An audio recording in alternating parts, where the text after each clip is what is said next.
and qualitative research paradigms.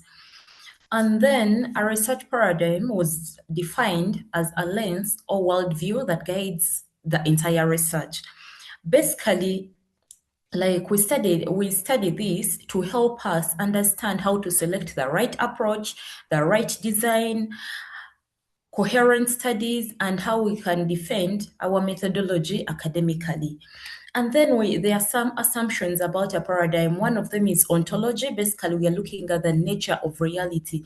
Is it a one objective reality, or it is a multiple subjective one? Then we looked at epistemology. Basically, here we look at how do we gain the knowledge. Like, is the researcher a detached observer, or they are engaged interpreters? Then we also looked at methodology, basically what logic and design should be used, and axiology, the role of values in the research. And then we look like here we are looking that it connects the worldview to the problem, to the questions, to the design claims, to the design, to the method, and then the claims. And any misalignment here among these things, we see that it can weaken your study, but if you do the right alignment, you come up with a strong and defensible research. And then we also looked at the evolution, like the scientific evolution of the paradigms, one of them being the positivism. Basically, this has the quantitative roots, like it is influenced by natural sciences, and according to it, reality is objective and measurable. Like it has emphasis on observation, measurement, prediction, objectivity, and statistics. And here we see that it has led to the surveys and the experiments. Then we also looked at the interpretivism. Basically, this is the qualitative turn. For it, we are looking at social reality is constructed through meanings, contexts, and experiences. Here we see that participants are knowledge holders and research is neutral. It has led to interviews, ethnography. Then we also looked at the pragmatism. Basically, it is the modern bridge. For it, it looks at what works for the research questions, like it allows the mixing of methods, triangulation, and the practical usefulness. Because basically, you find yourself that with the modern research, like it's very hard for you to be sided on to use only one method. It allows that mixed the use of mixed methods, and basically you see that we don't have paradigm wars. Then when we come to in a broader perspective, when you look at the quantitative paradigm, basically it is measurement oriented. It has assumptions like reality is single, objective, and measurable. Here we see that the researcher is detached. It has a deductive reasoning. What do we mean? Like you start with a theory, a hypothesis, and then you have to test it. At the same time, we see that here we look at the variable relationship. At the same time, we look at generalization and then the prediction. What are the typical designs we use here? We use surveys, questionnaires, experiments, quasi-experiments, longitudinal secondary data analysis, all that. And then when do we use this paradigm? Basically, when you need to measure or compare or generalize or test relationships. And then in the broader perspective of the qualitative paradigm, we see that for it is more of meaning oriented. What do we mean? Like here, it has assumptions like reality is multiple, socially constructed, and context dependent. At the same time here, the researcher is engaged. It assumes inductive reasoning. In other words, we start with the data, we look at the patterns, at the end of the day, we come up with a theory. It focuses more on experience, meanings, context, and depth. What are the typical designs here? We have case study, we have phenomenology, we have ethnography, we have grounded theories, narrative inquiry. And when do we use this? Basically, when you need to understand the meanings, you want to explore the how, the why, or you're studying a complex social phenomena. What are the similarities between the paradigms? Basically, we see that both of them, we aim at producing credible knowledge by answering the research questions. Two, we see that both paradigms require clear planning, systematic evidence. We need ethical conduct for both and transparent reporting. Then both paradigms need methodological logic and defensive findings. And then when you look at the differences, basically the differences take us to the dimensions that we talked about. For example, when it comes to ontology or the reality, you look at quantitative, which is single, objective, measurable. Then when we go to the qualitative, which is multiple constructed and contextual. When you come to epistemology, which is more like knowledge, like how do we gather knowledge? How do we know what we know and how we claim to know it? You see that the researcher under quantitative is detached, and then the researcher under qualitative is engaged. When it comes to reasoning, we see that in quantitative research, like we are deductive, like we have a theory, so we go in for the data. And then when you have when you use the qualitative one, it is inductive. In other words, you say you have data already, so you following the patterns and then to come up with the theory. Now, when it comes to the data we use under quantitative, we are using numbers and variables, and in qualitative, we are using words, meanings, stories. Then what about the sample analysis? In quantitative, we have a large sample and it is representative. And then when we come to the qualitative bit, we have a small sample, and in most cases, you going in for purposive sampling. Then when we look at the outcome, like in quantitative, basically we generalize, there is generalization and then prediction. But then in qualitative, we have like understanding the context and that depth. Then when it comes to the quality, in quantitative, we look at the validity and the reliability of our findings. And then when it comes to the quantitative bit of it, like the qualitative paradigm, we look at the credibility and the dependability. That's all I have. Wumar can come in, or any other person to give the...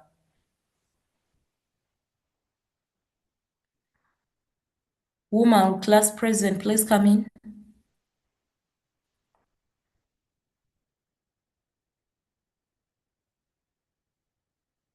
Okay, maybe he has not yet joined. Any other person to give us the recap for the previous lecture?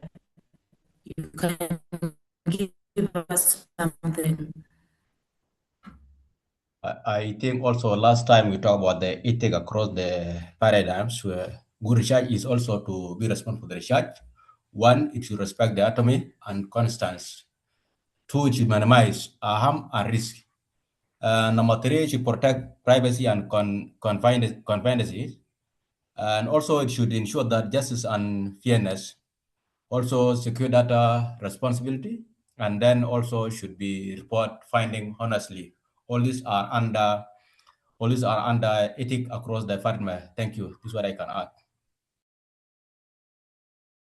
Thank you, John. Another person to give us...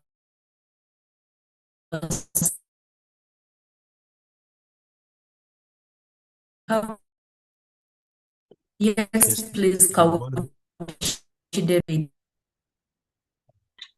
Thank you very much.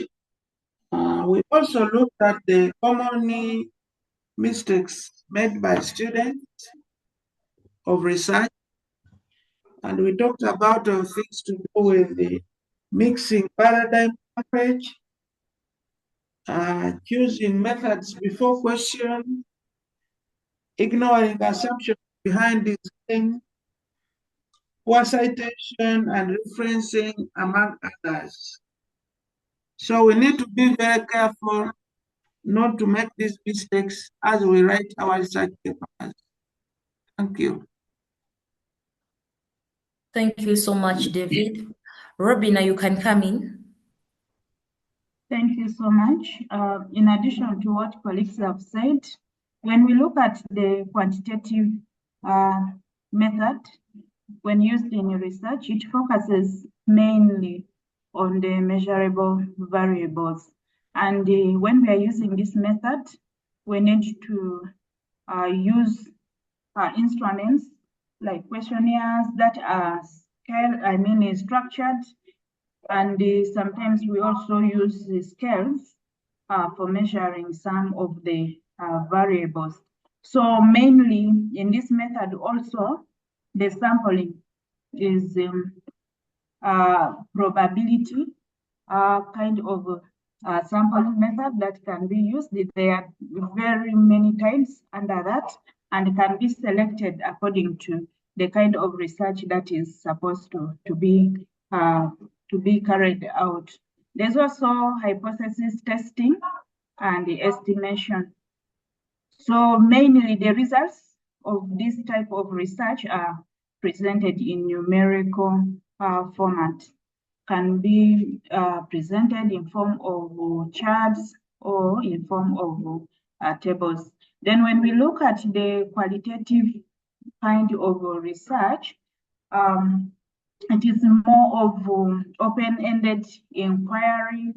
You ask questions and you allow the person to express himself until you exhaust everything. So you keep on probing until you feel that you have reached the limit. And in this case, normally we use non-probability sampling methods to select the participants. So its results can be presented in form of narratives, and the themes can also be generated out of the results. That's what I wanted to add. Thank you, and over to you. Thank you, Robina. Mayen, you can come in. Thank you so much, Madam President. We really discussed last week a lot of issues. One of them is the quality criteria for the research, where we look at quantitative quality and then qualitative quality. We also discussed under its internal validity, under quantitative, external validity, constructive validity, reliability, and statistical validity, and clear operational definition. Under quantitative quality, we discuss also the credibility, transferability, defendability, confirmability, and replicability.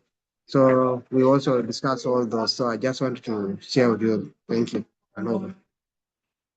Thank you. Wetaka, you can come in. Wetaka Charles, please come in. Yes, please. I was wondering of jumping, but it's okay. Thank you so much, Nakakande. I wanted to chip in briefly because about what I've discussed under quantitative research methods. Under quantitative research methods, we have methods like surveyors or surveying or surveys. This is where participants answer structured questions in such scenarios. Then we have experiments. Researchers manipulate variables to determine cause and effect the relationship in that capacity. We can give examples of testing whether a new teaching method improves student performance. Like this new teaching method whereby students must participate in the class. Actually, it has even started from the secondary level, whereby a student is supposed to do some explanation while you're carrying out research for determination. Then we have things like correlational research that examines the relationship between variables without actual manipulation. We can give an example of relationship between study time and when we also look at what we call exam scores. Basically, this is what I wanted to chip in regard to quantitative research methods. Thank you so much. Over to you, Nakakandi. Wetaka, thank you. Space user, please come in. Mwandire, you're going to be the last, then we start off the lecture. We'll call Doctor. Space, you can come in. Thank you very much, Doreen. So mine would be to add to the sequence when conducting quantitative and qualitative research. So the step-by-step flow is when we are conducting the quantitative research is we first start with the problem. So we identify the issue or the question that we are asking ourselves. Then you go to the hypothesis, that is, we're making predictions, or you sort of come up with what you expect to find. For example, if you're doing maybe a research in nutrition, you'd say an hypothesis could be that students with poor eating habits are more likely to be overweight. So what you're trying to do is your study will either prove that wrong or not. And then you go to the instrument, you choose the tools that you're going to use to collect your numerical data. And these tools must measure the things that you want very clearly and consistently as well. Then you decide, then we go to sampling. We decide who will participate and how many people. So of course, when you're sampling, there is the population that you're looking at, but then there's also the target participants or the target sample that you use. Then you go to statistics, and that's where you analyze the data using the different numbers and maybe statistical tests that you use. Then you go to inference. Inference is where we are trying to draw conclusions from the findings that we have got.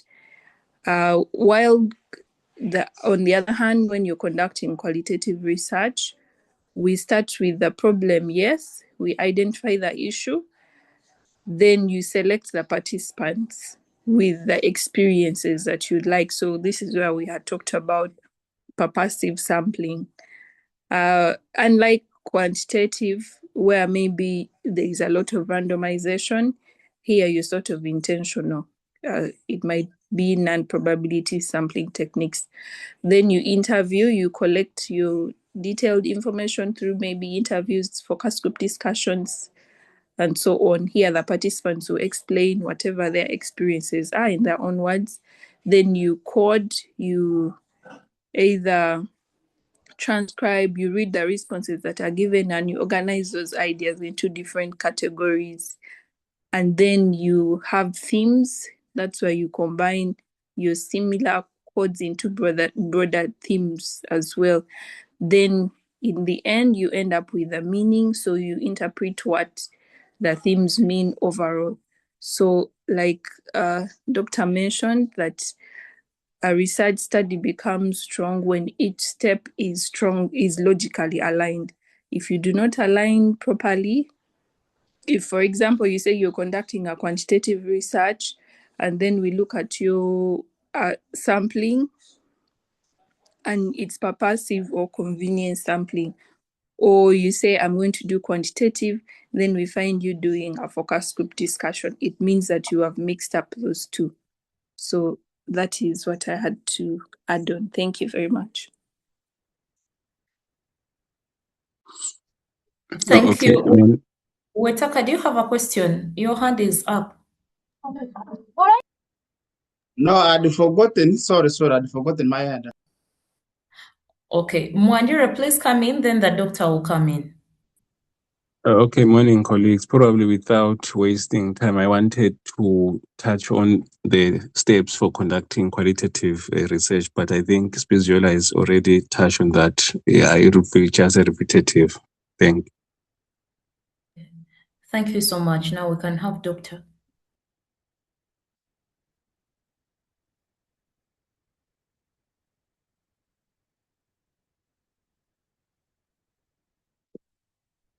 Madam President, can I hear from more two people?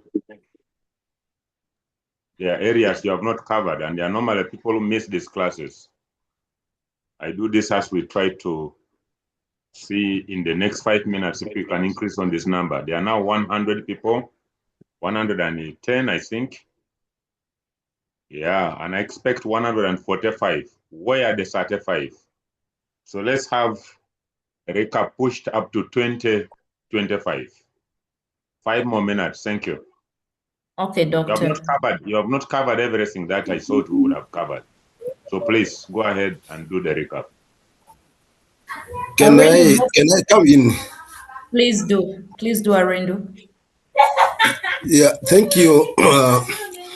Mine is the aspect of ethics across in paradigms. As you do research, there are things that you are supposed to do and the things that you are not supposed to do. Like if you want to get the information from someone, you need to ask the consent of that person, and you need to also respect the person before you do things. And this is something that the personal will also apply in some of the things that we are doing. Like if you want to take someone's photo, you need to first ask the consent of the person before you take that photo. So as a researcher, as you do your research, you must respect autonomy and the consent of the person. 2, minimize harms and the risks that will be involved when you will be doing the research or questionnaire. You are actually using the questionnaire. Protect the privacy and the confidentiality. When you are doing these things, some people are not ready to expose the information they have, especially, I think Dr. talked about this one if you take the politics. You want to do things do research on politics, you must be serious, and you need to protect that evidence as a protect it. Then ensure justice and fairness. There should not be bias when you are doing research. Otherwise, your research will be useless. So you make sure there is justice and fairness. So secure data responsibly. You need to analyze the data. When you collect this data, you need to analyze. You need to understand what you are going to respond or you are going to report. So the last thing is under ethics is report findings. Be honest in finding reports. We realize that I think it was Doctor who said so. There is someone he asked, is it a doubt of a minister that he did the research when he questioned the whatever, the person? Do you know the place where you did the research? The person was yes, but at the end, in the findings, he realized that this person is not going to that place to collect the data by himself. He just do the things. So you need to be honest in reporting. Don't put things that are not there. And then there is this one thing I also want to put in is common student mistakes that they are making during the research. These are things that we mix. I think I personally asked the doctor about this. Like mixing the paradise, and I remember asking a question: how do I know that I'm using a qualitative and a quantitative method in my research collection? And he explained it to us all. So we are mixing these languages poorly, so it is affecting the whole system or the whole research. And then the second thing is choosing a method before questionnaire or questions. This is the second mistake that students are making. They choose methods before the question. Instead of doing the questions first, then choose the method, we do the opposite. And then the third thing is ignoring assumptions behind the design. At times you set your design, and at the end, you're also going to do a different thing, which is not aligned with what you plan to do. So this is also another mistake that we put in the whatever in the data collection or research. And then weak samplings, there is no proper justification that these samples are strong. We are doing it is weak. And then the last thing that I want to talk about is poor citation and the references, which is making our research shallow, or it's make the research as if you have done nothing. So as you do these things, you need to have a proper and a good citation and a reference to make your research to be good and, if possible, to be publicity. So those are the two areas that I feel I should say. Thank you. Back to you, the class president. Thank you, Bosco. Emmanuel, your hand is up. Please come in. Thank you very much, Madam Class President. I just want to pick up from where the previous speaker left, and probably just now talk about something small about sampling, really, especially for quantitative paradigm. We know that the sample that we choose must represent the population and must have measurable desirability. But of course, while taking into account the practicability and the efficiency of, the sampling plan for the sample, for the data to be acceptable for statistical analysis. And then I just want to quickly highlight some of the emphasis that Dr. made in this area. He emphasized the need to always keep asking why at every step of the research. Very important. And then he also emphasized the need to always ensure there is alignment from the problem, the objectives, the findings of the study, conclusions, and recommendations. In other words, when these concepts or when they meet, they should not, fight each other. They should be speaking to each other. And then Doctor also invited us to read more about the unit of inquiry and unit of analysis. And in brief, unit of inquiry just gives us the source. In other words, who is providing us the data for the study. And then the unit of analysis is basically telling us the who or the what, the conclusions to be about. Something more about unit of analysis, it's basically that unit for which we wish to obtain the data, and the most common ones are, households, individuals, or farms, or businesses, and we need to bear in mind that there may be more than one unit of analysis in the same study. For instance, you can have households and persons. Yeah, I think that is it from me. Thank you. Thank you so much, Emmanuel. Doctor, we have another. Tony, it's okay. Come in. Tony, please come in.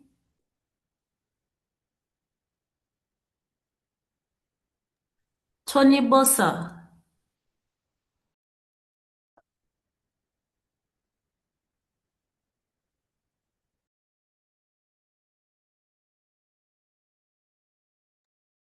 Over to you, Doctor. Where is Tony Bossa?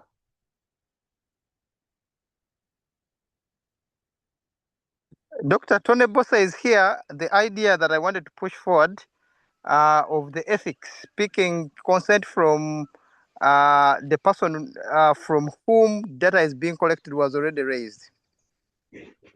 Thank you. There are so many other areas that have not been raised. Madam President, 2 more persons, then I can come in. Thank you. Hello, colleagues. Another person to come in.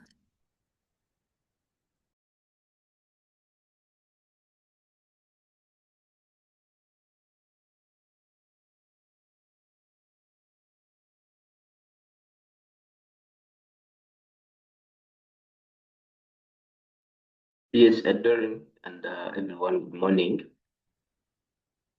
I just wanted to add something small on choosing the right paradigm. I remember doctor was talking about like you want to, if you're really going to conduct your research and you want maybe to find numbers to choose your paradigm, and you have to first ask yourself, do I really need to in my research that I'm going to conduct, do I really need to find numbers? Then that means you're going to go with quantitative research. If you're going to, if maybe you want to find meaning or detailed experience about a certain phenomenon that you're trying to search about, then that means you're going to go for qualitative research. And maybe if you need explanations and also numbers, in other words, your research that you're going to conduct is a little bit complex, then that means you're going to go for mixed methods. And then you also have to look at the time that you're having. I remember him referring to us that if, for example, we are here, you only have 1 year, 2 years, you don't really need to go for a longer study. That means you have to consider the time that you're having and do something very short that you can really do in this very short time. And then also you have to look at the skills that you're having in conducting that data. You don't need to go for a study where you do not have those math skills. So that means you have to consider a study which you can easily do in your skills and abilities. And then also you have to look at the ethics. Yeah, that's what I wanted to add on. Thank you. Thank you, Vincent. Taban Jackson, please come in. Yes, thank you. Thank you. I just wanted to bring in, so, this research topic is really empowering us, because in most cases we tend to be not serious, we tend to be lazy in really getting the details. Like if you look at one of our assignments, one of the question is asking, how do you determine why this place is always noisy and this is not noisy? Is it because the type of people who are there, are they like this, or they are? So you find that in those kind of scenarios, sometimes we have challenges, because research, as I said, people don't take it as serious. But in most cases, but now in this knowledge here, it is really good that if we consider the research as the way we have been taught here, we will end up really minimizing issues that are happening within our localities. Like, for example, where he said, how do you determine that why there are a lot of issues within the city authorities, within city localities? In this case, now knowing qualitative, and mixed design, and if you look at this, to understand all this, you have to use mixed design. Mixed design captures all, both quantitative and the qualitative, so that you're able to use it, because it will provide a broader quantitative mapping of crimes and the safety metrics. And it also involves in-depth qualitative investigations in order to uncover really the underlying socio-economic and physical issues. But in most cases, as students or as researchers, the upcoming ones, will tend not to be serious. That's why sometimes our research is shallow.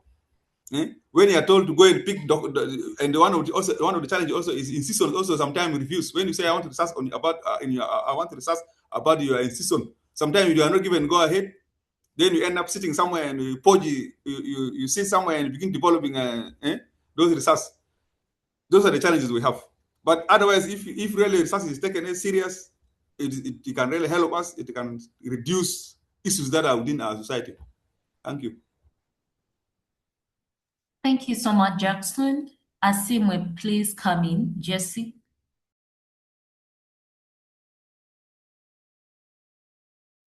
Yes, thank you. We also looked at the research quality criteria. Generally here, we are looking at how to evaluate the trustworthiness of the study. And of course, here you have qualitative and then quantitative. When we're looking at quantitative, we are looking at the internal validity Here we basically looking at the degree to which observed effects can be definitively attributed to the independent variables rather than outside factors. We also looked at the external validity, the extent to which results can be safely generalized from the study sample to a wider population.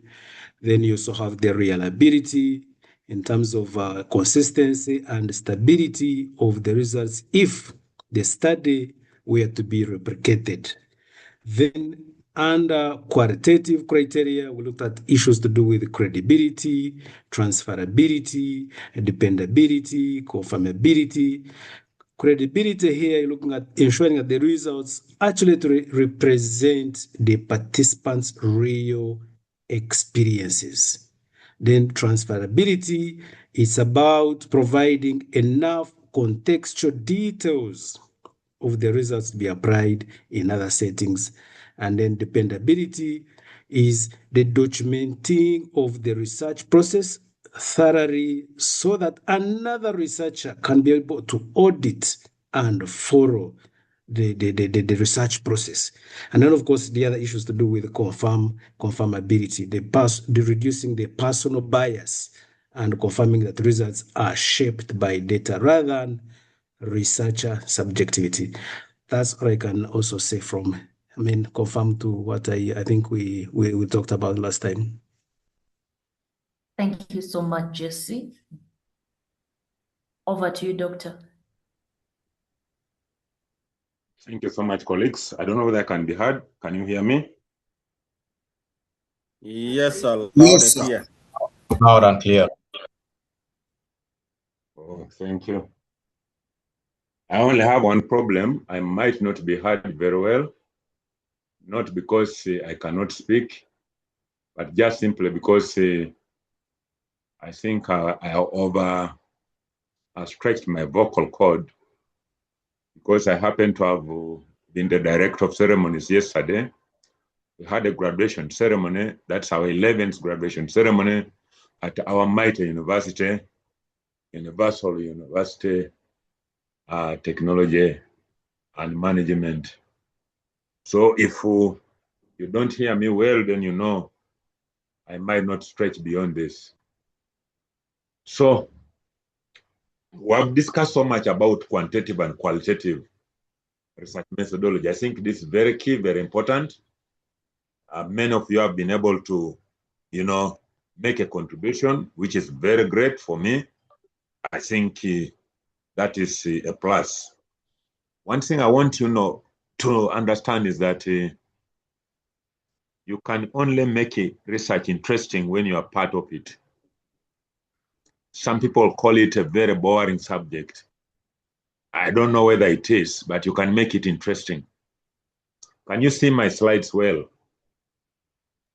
Yes, sir. Can you see my slides? Yes, sir. Yeah, you can make it interesting, and the only way you can make research interesting is by being part of research. The moment you are not involved, then it becomes boring, as people expect it to be. So, colleagues, there is something specific I want us to discuss today. It is called the research process. I'm trying to connect my gadgets, but I seem to be having issues with the connectivity here to my my beamer here. I don't know whether I can abandon it, but sometimes it helps me to see clearly. I'm an old man. So when I try to connect, it is not giving me the signal. I wonder why the signal is not clear. But as we connect, the research process is very important. Very important in a manner that we all need to appreciate that, it begins from a little bit what we don't expect sometimes. Because when you talk about a research process, it's really a process. So this topic that we have in front of us today is something that we ought to know, that research is a journey. And it is really from a topic selection, and you cannot just select a topic anyhow. So this morning, ladies and gentlemen, I'm privileged to be part of you. I will be your key facilitator. And all I say is that research is very interesting. And indeed, you can make it interesting when you are part of it. That's what I must say. And I will continue mentioning this over and over. In the course of our discussion this morning, we shall look at the following. Number one, introduction to the research process. Number two, selecting a research topic. Number three, building a background and the problem. The background is normally the details of what should be put in the problem statement. Number four, developing objectives, research questions, if need be, research hypotheses. We have already understood what quantitative and qualitative research paradigms is all about, and we shall really agree that in qualitative research, we don't need the research hypotheses. So it is quiet here, but we shall be able to discuss this at length in another unit. Then we shall also be able to look at the literature review and APA citation. Very interesting. Then conceptual and theoretical modeling. All these are key issues that I want us to be able to look at and be able to appreciate, so that at the end of the day, when we are talking, we speak like researchers, not like common people. This is what I ought to share with you this morning, colleagues. So we therefore need to understand this, because it is something very interesting if you become part of it. But the moment you distance yourself, when they are saying, do a recap, and you are dodging, the point I had is the point that has been mentioned, that kind of thing. This is a recorded class. There is no worry. You need to be able to participate, because ideally at the end of the day, you should be able to know, yes, I think I made a contribution. Because from this, that we are able to appreciate that we are part of it. Colleagues, my name is Dr. Joseph Michael Okwadi-Tuke.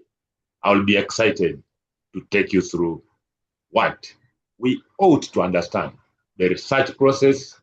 And the research process is a journey where it begins from selecting a topic, building a background, building a problem statement, getting into the objectives, the research question, the research hypothesis, reviewing literature, conceptualizing and theorizing, and so on and so forth. So colleagues, we have already been able to look at the recap, and we looked at the issues of the research paradigms, both quantitative and qualitative. And we said paradigms guide research thinking. We said quantitative stresses measurements. And we said qualitative stresses meaning. And then we said mixed methods integrates evidence. Yes, we call it triangulation. And then the methodology follows, and the methods follow research purpose. Rigor depends on alignment. Colleagues, this is exactly what we have been able to recap on. And if you are not in the class, please, you'll get the recordings, because these recordings are on the cloud. I don't record it on my laptop. No, it's on the cloud. So colleagues, having said that, let's look at issues that we sought are key, because these paradigms that we have talked about, I think have already been highlighted. Because somebody also talked about test theory and hypothesis. Yes, we talked about uses, measurable variables, that's the quantitative paradigms. So the quantitative research paradigms, they test theory and hypothesis. The qualitative don't. But again, we say that quantitative paradigms, they use measurable variables. Yes, and they also apply structured kind of instruments, and then they require representative kind of sampling, and then analysis is numerical. and it seeks generalization and conclusion at the end of the day. And that's what we have said. For some of you kept quiet and did not want to contribute, you can pick on this. Yes, how about qualitative paradigms? We say this explores what we call the lived experiences. They use flexible inquiry designs, they generate rich description, they build meaning from participants, and they emphasize on context and depth. And then they require credibility and flexibility. Colleagues, that's what we say. Very importantly. So let's begin bridging those paradigms with what I would call the research process. Because research is a process. And research is a process in a manner that, you begin. Michael, questions have started. Go for it. Yes, good morning, Doctor and colleague. I just wanted to ask a question regarding what you said. As we say, regarding qualitative research, where we may not need to do some hypothesis. And in a scenario whereby we're conducting a research that is combining both the quantitative and the qualitative research, how do we go about this? How about you, Doctor? There is already a quantitative element on it. So you make sure that the research hypothesis is tested because quantitative element is already there. So in the mixed methodologies, you have to test the hypothesis. Have I answered you, Michael? Yes, Doctor. Thank you very much. Thank you so much. Can we allow this class flow maybe for the next questions? Can we ask them after the class so that I don't lose track? So colleagues, whatever we discuss here, I have put the sources, and you will be able to get all this. My private email is there because when Wutam is tired of me, you can still consult me. That's why sometimes I'm keen using my personal email. Because the moment they say you are no longer taking us on this and you're interested in maybe, sharing anything with me, that's why I put my personal numbers. I also put my personal and private emails. Some of you are going to ask questions. Why does this man like using his private email? My private emails is mine. The other mails are for the university. But when I'm using this, I leave this with the university. But the university should also appreciate the fact that this man has his private email. So the private email is there. Dr.2kokwadi@gmail.com is not for the university.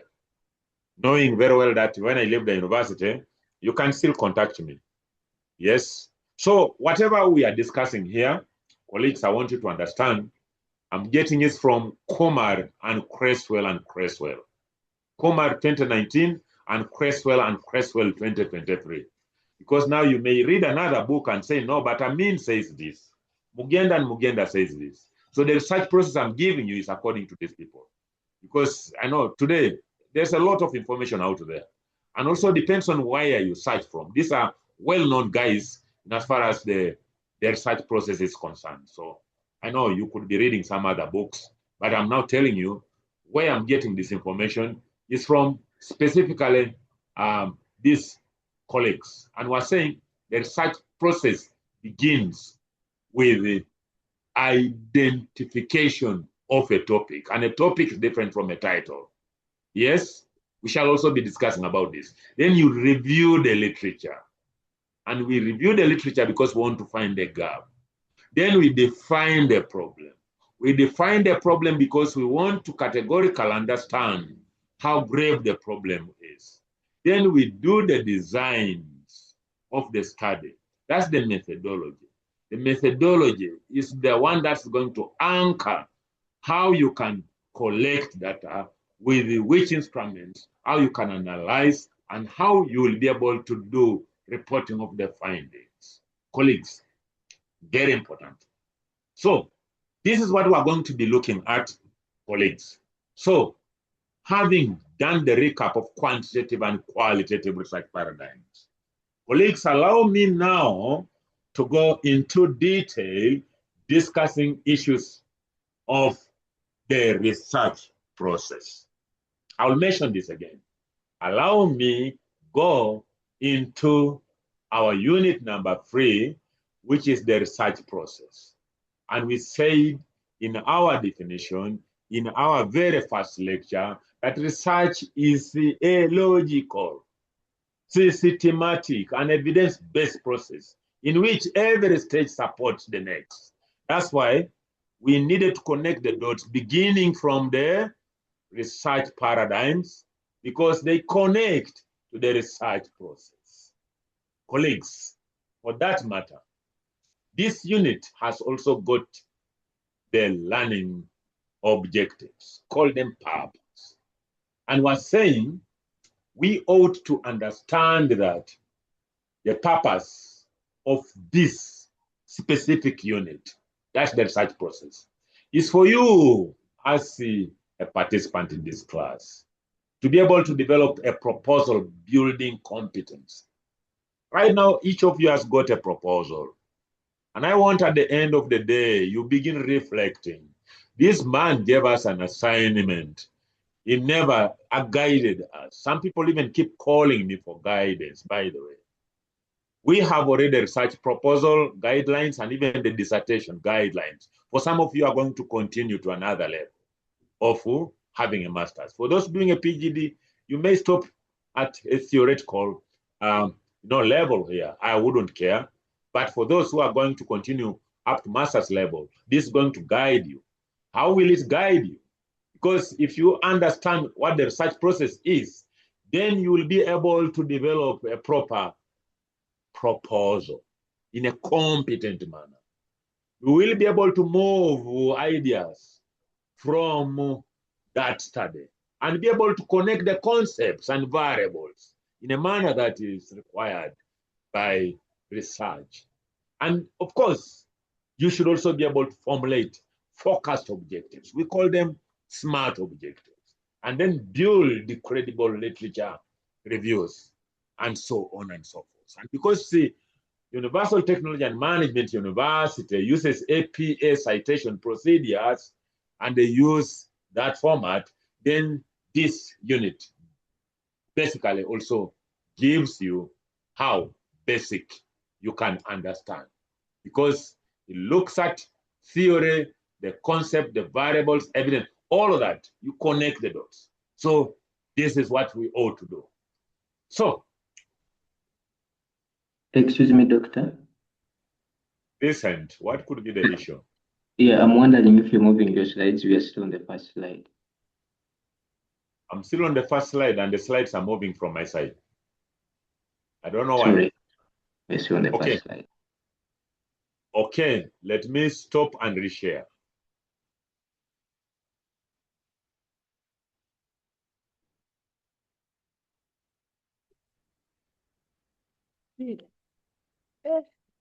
I'm resharing the slides.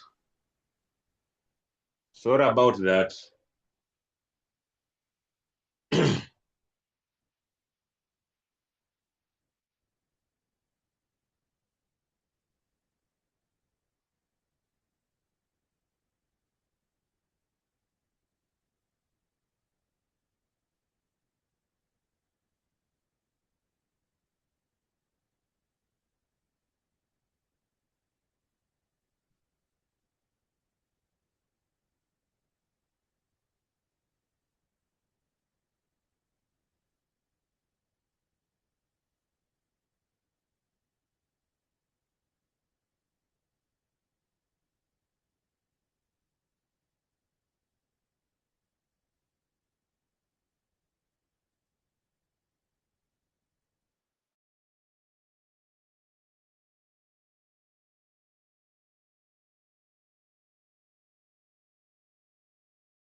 I'm trying to reshare. Can you hear me? Yes, doctor, we can hear Doctor, you. we can hear you, but you have not yet shared. Yeah, it's not yet shared. Don't know whether you can hear me. Can you hear me? Can somebody say yes? Yes, somebody say yes. Doctor, I can hear you loud and clear. We are hearing you, please. Yes, I doctor. don't know. I can't hear anyone. We can hear you very well.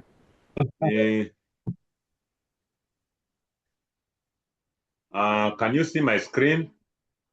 Doctor, we can see your screen is on. Yes. Yes, doctor. I don't know. Colleagues, I can't hear you. If you don't respond, then how will learning go through? We are can hear you, Doctor. We can Even hear the you. We document, can we see your can screen, but see it the seems Can't document. hear anybody. Do we have a president in this class? Doctor, we can hear you, and we also seeing the screen. Unit 3 Madam outline. President, can you hear me? Is it a man or a woman? Yes, doctor, we can get you cleared. Please be responding because you are the commander. If you keep quiet, I will not understand that you guys are getting me. Can you now see my slides? Yes, doctor. Yes, doctor. Very clearly. Can the slides be seen? Yes. All right.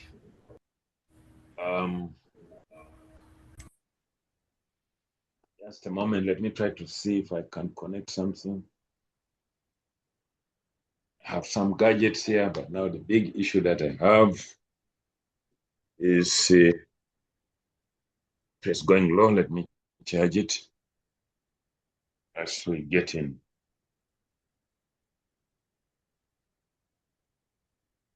Let me do some little bit of connection here. The class is connecting something so that I can hear you people well. Can't hear you.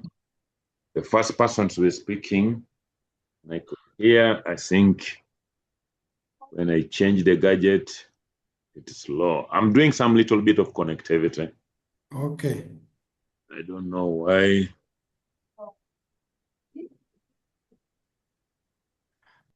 I can't hear people.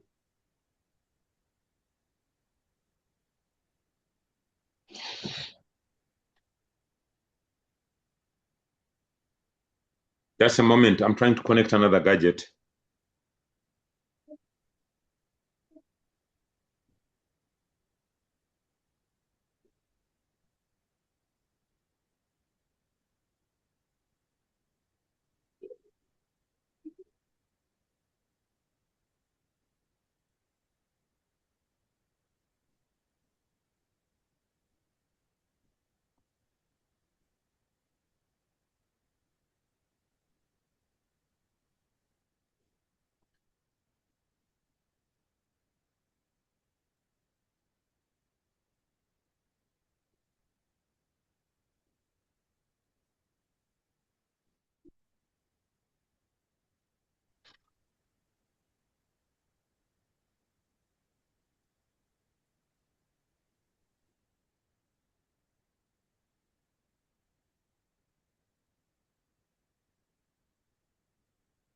All right. I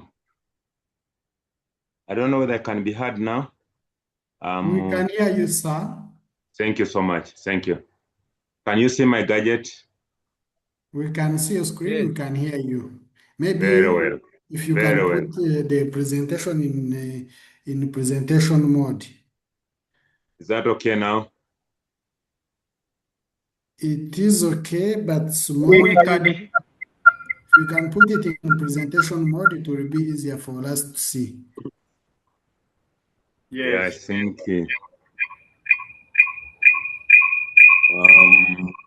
You increase the font. The font is very small.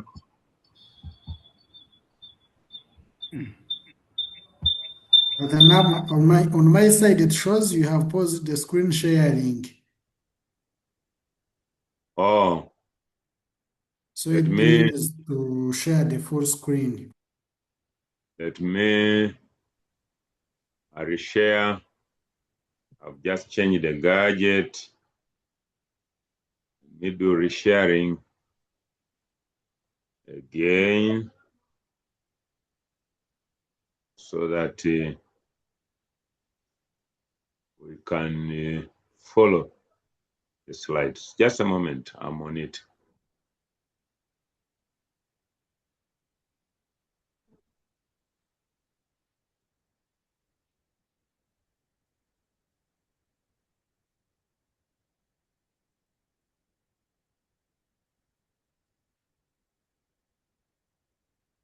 Are we there? Can you see them? Yes, Yes, doctor. doctor. It's Yes, visible, sir. doctor. Okay, thank you. Thank you so much. I had to change the gadget. I think it was moving on my side and it was not moving on your side. Those are normally the questions I need to be following on. So can you see that slide move? Yes. Yes, doctor. Is it moving? Is that moving Yes. now? Yes, yes. Has that moved? Yes. Okay, thank you so much. What we say is that the research process is very interesting. Very interesting in a manner that, you begin your study in a manner that, you move from some specific area to another. Meaning for you to do a study, there must be a problem. That's why we carry out studies. There must be a problem. And colleagues, this is very key for us to be able to understand.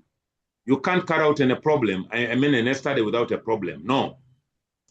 And we said it begins with the identification of a topic, and that topic must be the one which carries the problem. And the problem is normally broader, but you have to contextualize it. That's what's very, very important. So this is key, and for us to be able to understand, we say that, it begins from one specific thing to the other. And that's what we agreed on. And we said this module has got specific objectives. And the objectives are that we should be able to explain the research process. We should be able to select the researchable topics. And we should be able to understand something specific on building a convincing background. Building a convincing background has gotten specific processes that we undertake, and according to a specific researcher that you will be able to believe in. We have got Mugenda and Mugenda who will tell you, do it this way. We have got a mean, who will tell you, no, do it this way. Then Cress will tell you, no, mix them. You do it this way. So we are also saying you should be able to state what I would call,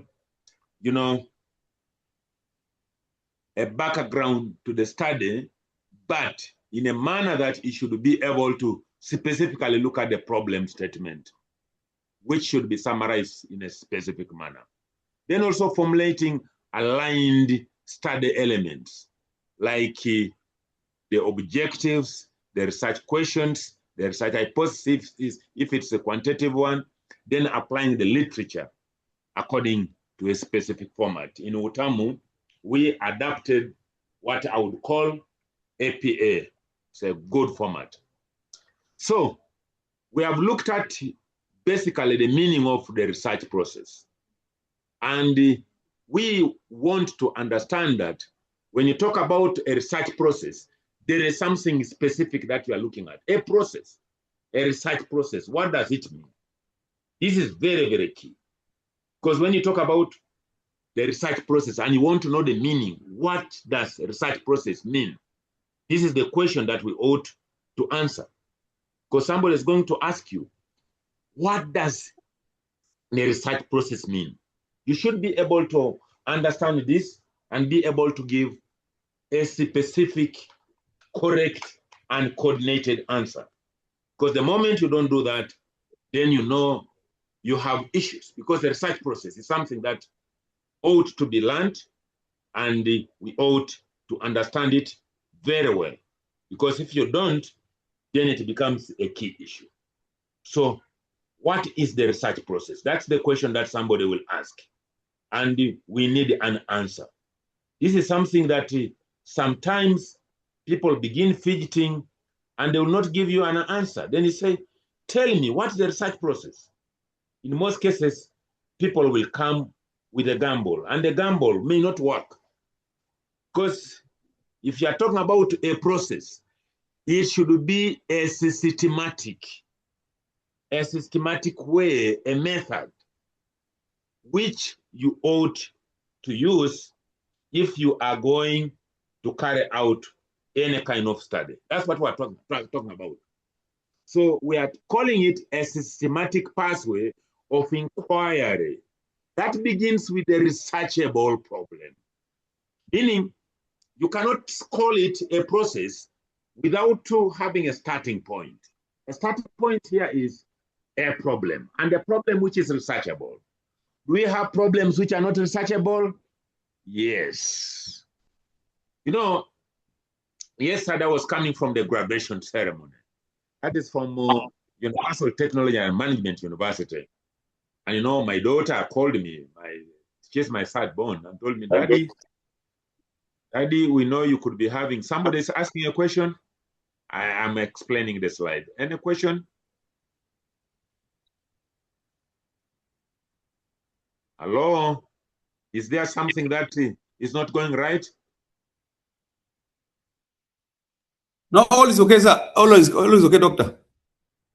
Doctor, you can go on. David is asking a question. David, what is the problem? Okay, yeah, doctor.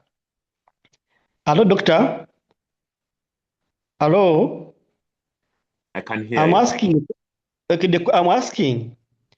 Can I have a topic with one variable, more special in qualitative research, with one variable? David. Yes, sir. Yes, sir. Can you first allow me and allow others follow this lecture, then you ask these questions later? Is it okay? Yes, thank you very much. I will answer your questions at the end. We are going to disorganize the class. I don't know who the president is. I don't know. Who is the president? Doctor, we had even communicated in the previous lecture, but I'll take this opportunity to talk to my colleagues. Please, we always ask questions at the end of the lecture. Let's not interrupt the lecturer when he's tutoring. David, you can put your hand down. You raise your question at the end of the lecture. Thank you. Okay. David, that question is very important, but kindly, whoever has a question, allow this class flow. Let's allow the class flow. And I was explaining something. You know, the research process is systematic. Systematic means something that you do in a manner.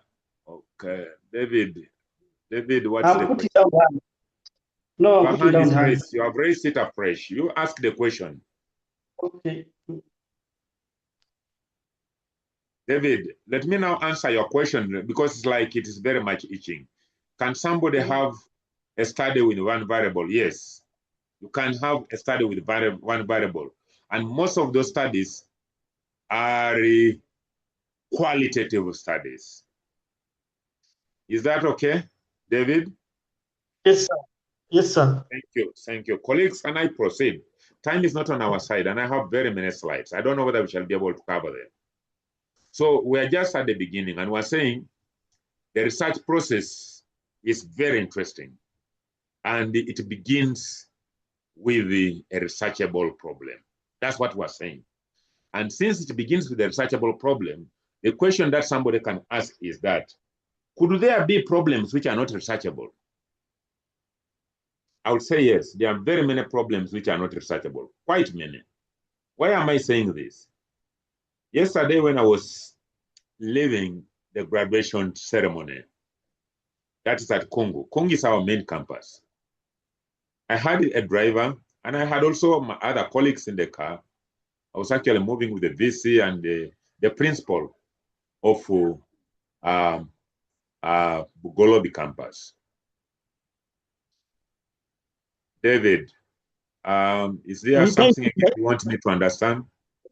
No, I'm trying to put my hand down. I'm trying to. I don't have any problem, sir. When I see a hand up, it means either the mic is boring or something. If you have disorganized me, I'm trying to put it down, Raising sir. it up, in, up. It was down. You have raised it again. And I'm not going to teach until the hand is down. I'm putting it down, sir. The hand is up. And this disorganizes a lecturer. I wish you people knew this. Can I go ahead to explain what I'm explaining? Or I leave that example? Okay, I'll just outline this because I think that's what many colleagues want. Just an outline, no explanation. So the research process basically uses the planned methodological steps, like the ones you are seeing. Okay? You identify the problem. Yes. Review the literature. Yes. Define the problem. And then you make sure you develop the methodology. That methodology is the one that's going to anchor the study. And this methodology will have the approaches. It will also have the designs. It will also have the data collection, procedures, beginning with the methods. You go to the instruments, then you go to the technique. Then after that, you analyze the data accordingly. Then be able to come down with the report. And that report is the one that is going to be used. If it's an academic kind of study, it will help you now cover some of these problems or answer some of these problems. But it requires ethical academic practices. Why do I mention this? Because it begins with the clearance from the university, structures. In this case, in Utamu, you get clearance from your dean through the academic registrars, maybe a school registrar. Yes, you are given this letter. Then when you are given this letter, you may not go to a REC. Utamu does not have REC. REC is a research ethical committee. Then from there, of course, you are out to go and ensure that you get also permission from the respondents and so on and so forth. But sometimes it goes beyond this. And for some of you who are not from Uganda, we have got what we call a research ethical committee in your different countries. In Uganda, we also have what we call the National Council of Science and Technology. You can go beyond that. So ideally, at the end, it ends up with what we call knowledge. And when we talk about knowledge, it means you will have collected the data, you have analyzed it. After analysis, you come up with a report, and that report is shared. And that's what we're saying. Colleagues, this is very important. So these are the stages of the research process. Identify a broader area, and that's why we normally talk about a study. Study, broader area, broad.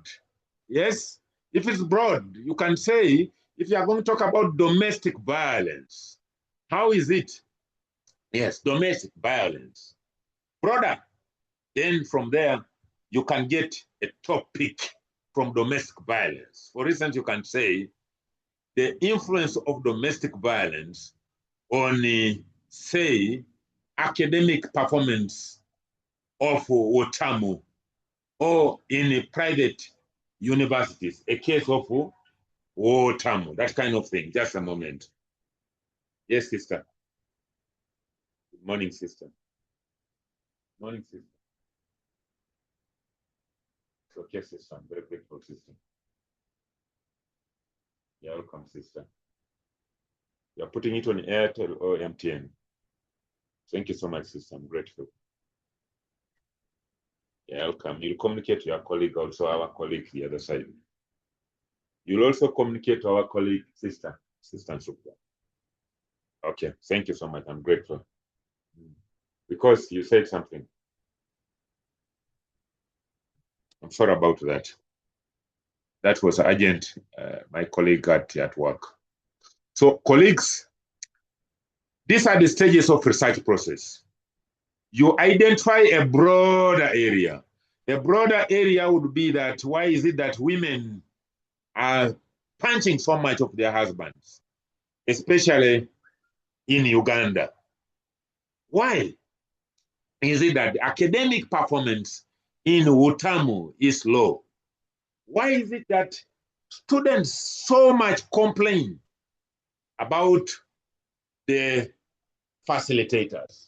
Why is it that each time the term starts, I don't have money in my pocket?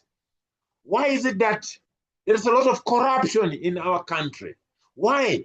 So those could be broader areas. Then you formulate a topic. Let's look at not the one which is controversial. Probably, why is it that students of Utamu, their performance quite low? Yes. Then now you can say to investigate the relationship between maybe something that I wanted David to understand. It could be attendance and class performance in Utamu. Yes, you want to investigate the relationship between attendance and class performance. That could be. So the broader area is performance in private universities. So you need to select a specific one. So now here you are talking about academic performance and the attendance and academic performance. So that becomes now specific, but the broader area is academic performance. That's where the problem is. But you want to understand, why is it that these fellas are having issues? They don't perform well. Why? Somebody will ask such a question. And definitely you will need to understand this very well. But you want to ask how will this be? How will it be? Sister, I've received it. Thank you so much, sister. I've received. Thank you so much. Thank you. Thank you so much. God bless you. God bless you, sister. Thank you. So, colleagues, this becomes very interesting. Very interesting in such a manner that you need to love what you are doing. Why are we saying something broad? Something broad is a problem. And this problem may be everywhere, but you want to understand exactly your area. Because somebody is going to say, what is the scope? You are talking about performance. What is the scope? Say, no, I only want to look at private universities. And let's look at attendance. For instance, this student here is not in Utamu, he's not in the campus. This student is somewhere in South Sudan. The person is in West Africa. Somebody is in Congo. Someone is in Sudan. Somebody is in Somalia. But he is not attending. But there is this lecturer here. He tends to pour knowledge, but we're not understanding him. Yes. So we want to understand, what about the attendance? Because there was this student here, I got for him a vacancy in Utamu. He came from S6, and the student told me, excuse me, doctor, I appreciate the fact that you have brought me to Utamu, but I want to be physical in the university. I told him it's okay. It is optional for now. If you want to go to university, you can go there. But if you don't find a lecturer, you might not have to regret. He said, no, I want to see the lecturer. Then I said, please write to academic registrar and make sure when you go there, you find a lecturer. So we're talking about attendance and physical attendance, probably, and academic performance. Because there are people who may not be able to understand even how Zoom works, maybe even some facilitators. So we are saying, the moment you identify the broader area, select a specific topic. A specific topic could also be called a title. A broader area is a topic. Then a specific topic is the name of the problem. We call it a title. Then review relevant literature. Yes, you want to find a gap. Then frame a research problem.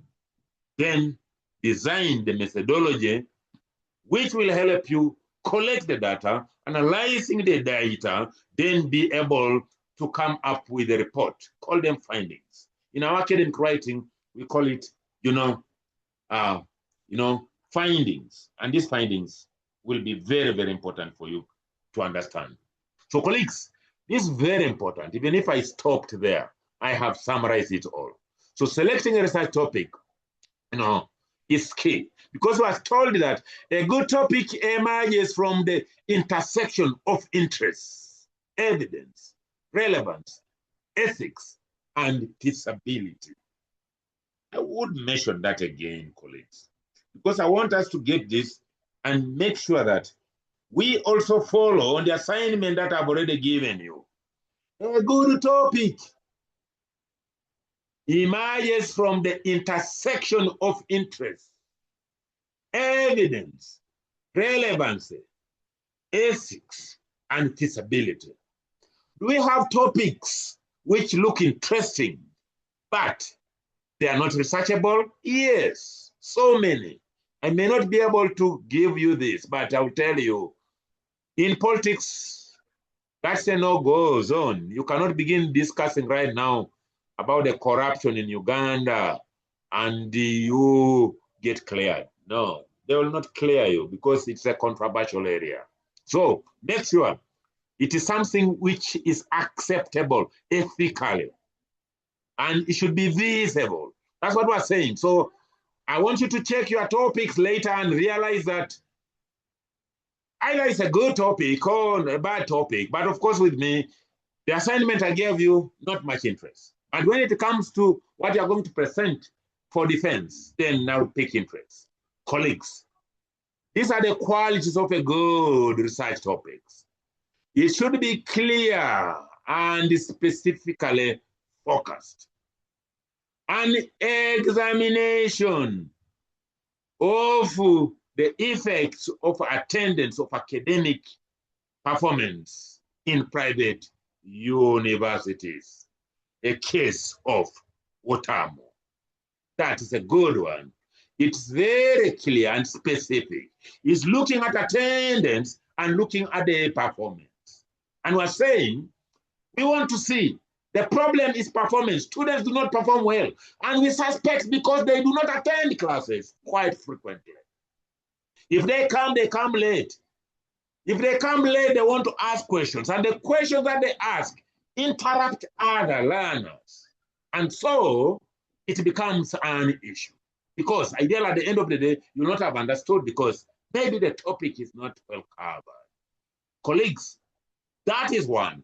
The second one, a good topic should be able to address real knowledge gaps, meaning there must be a gap somewhere, and should be having what we call a researchable gap.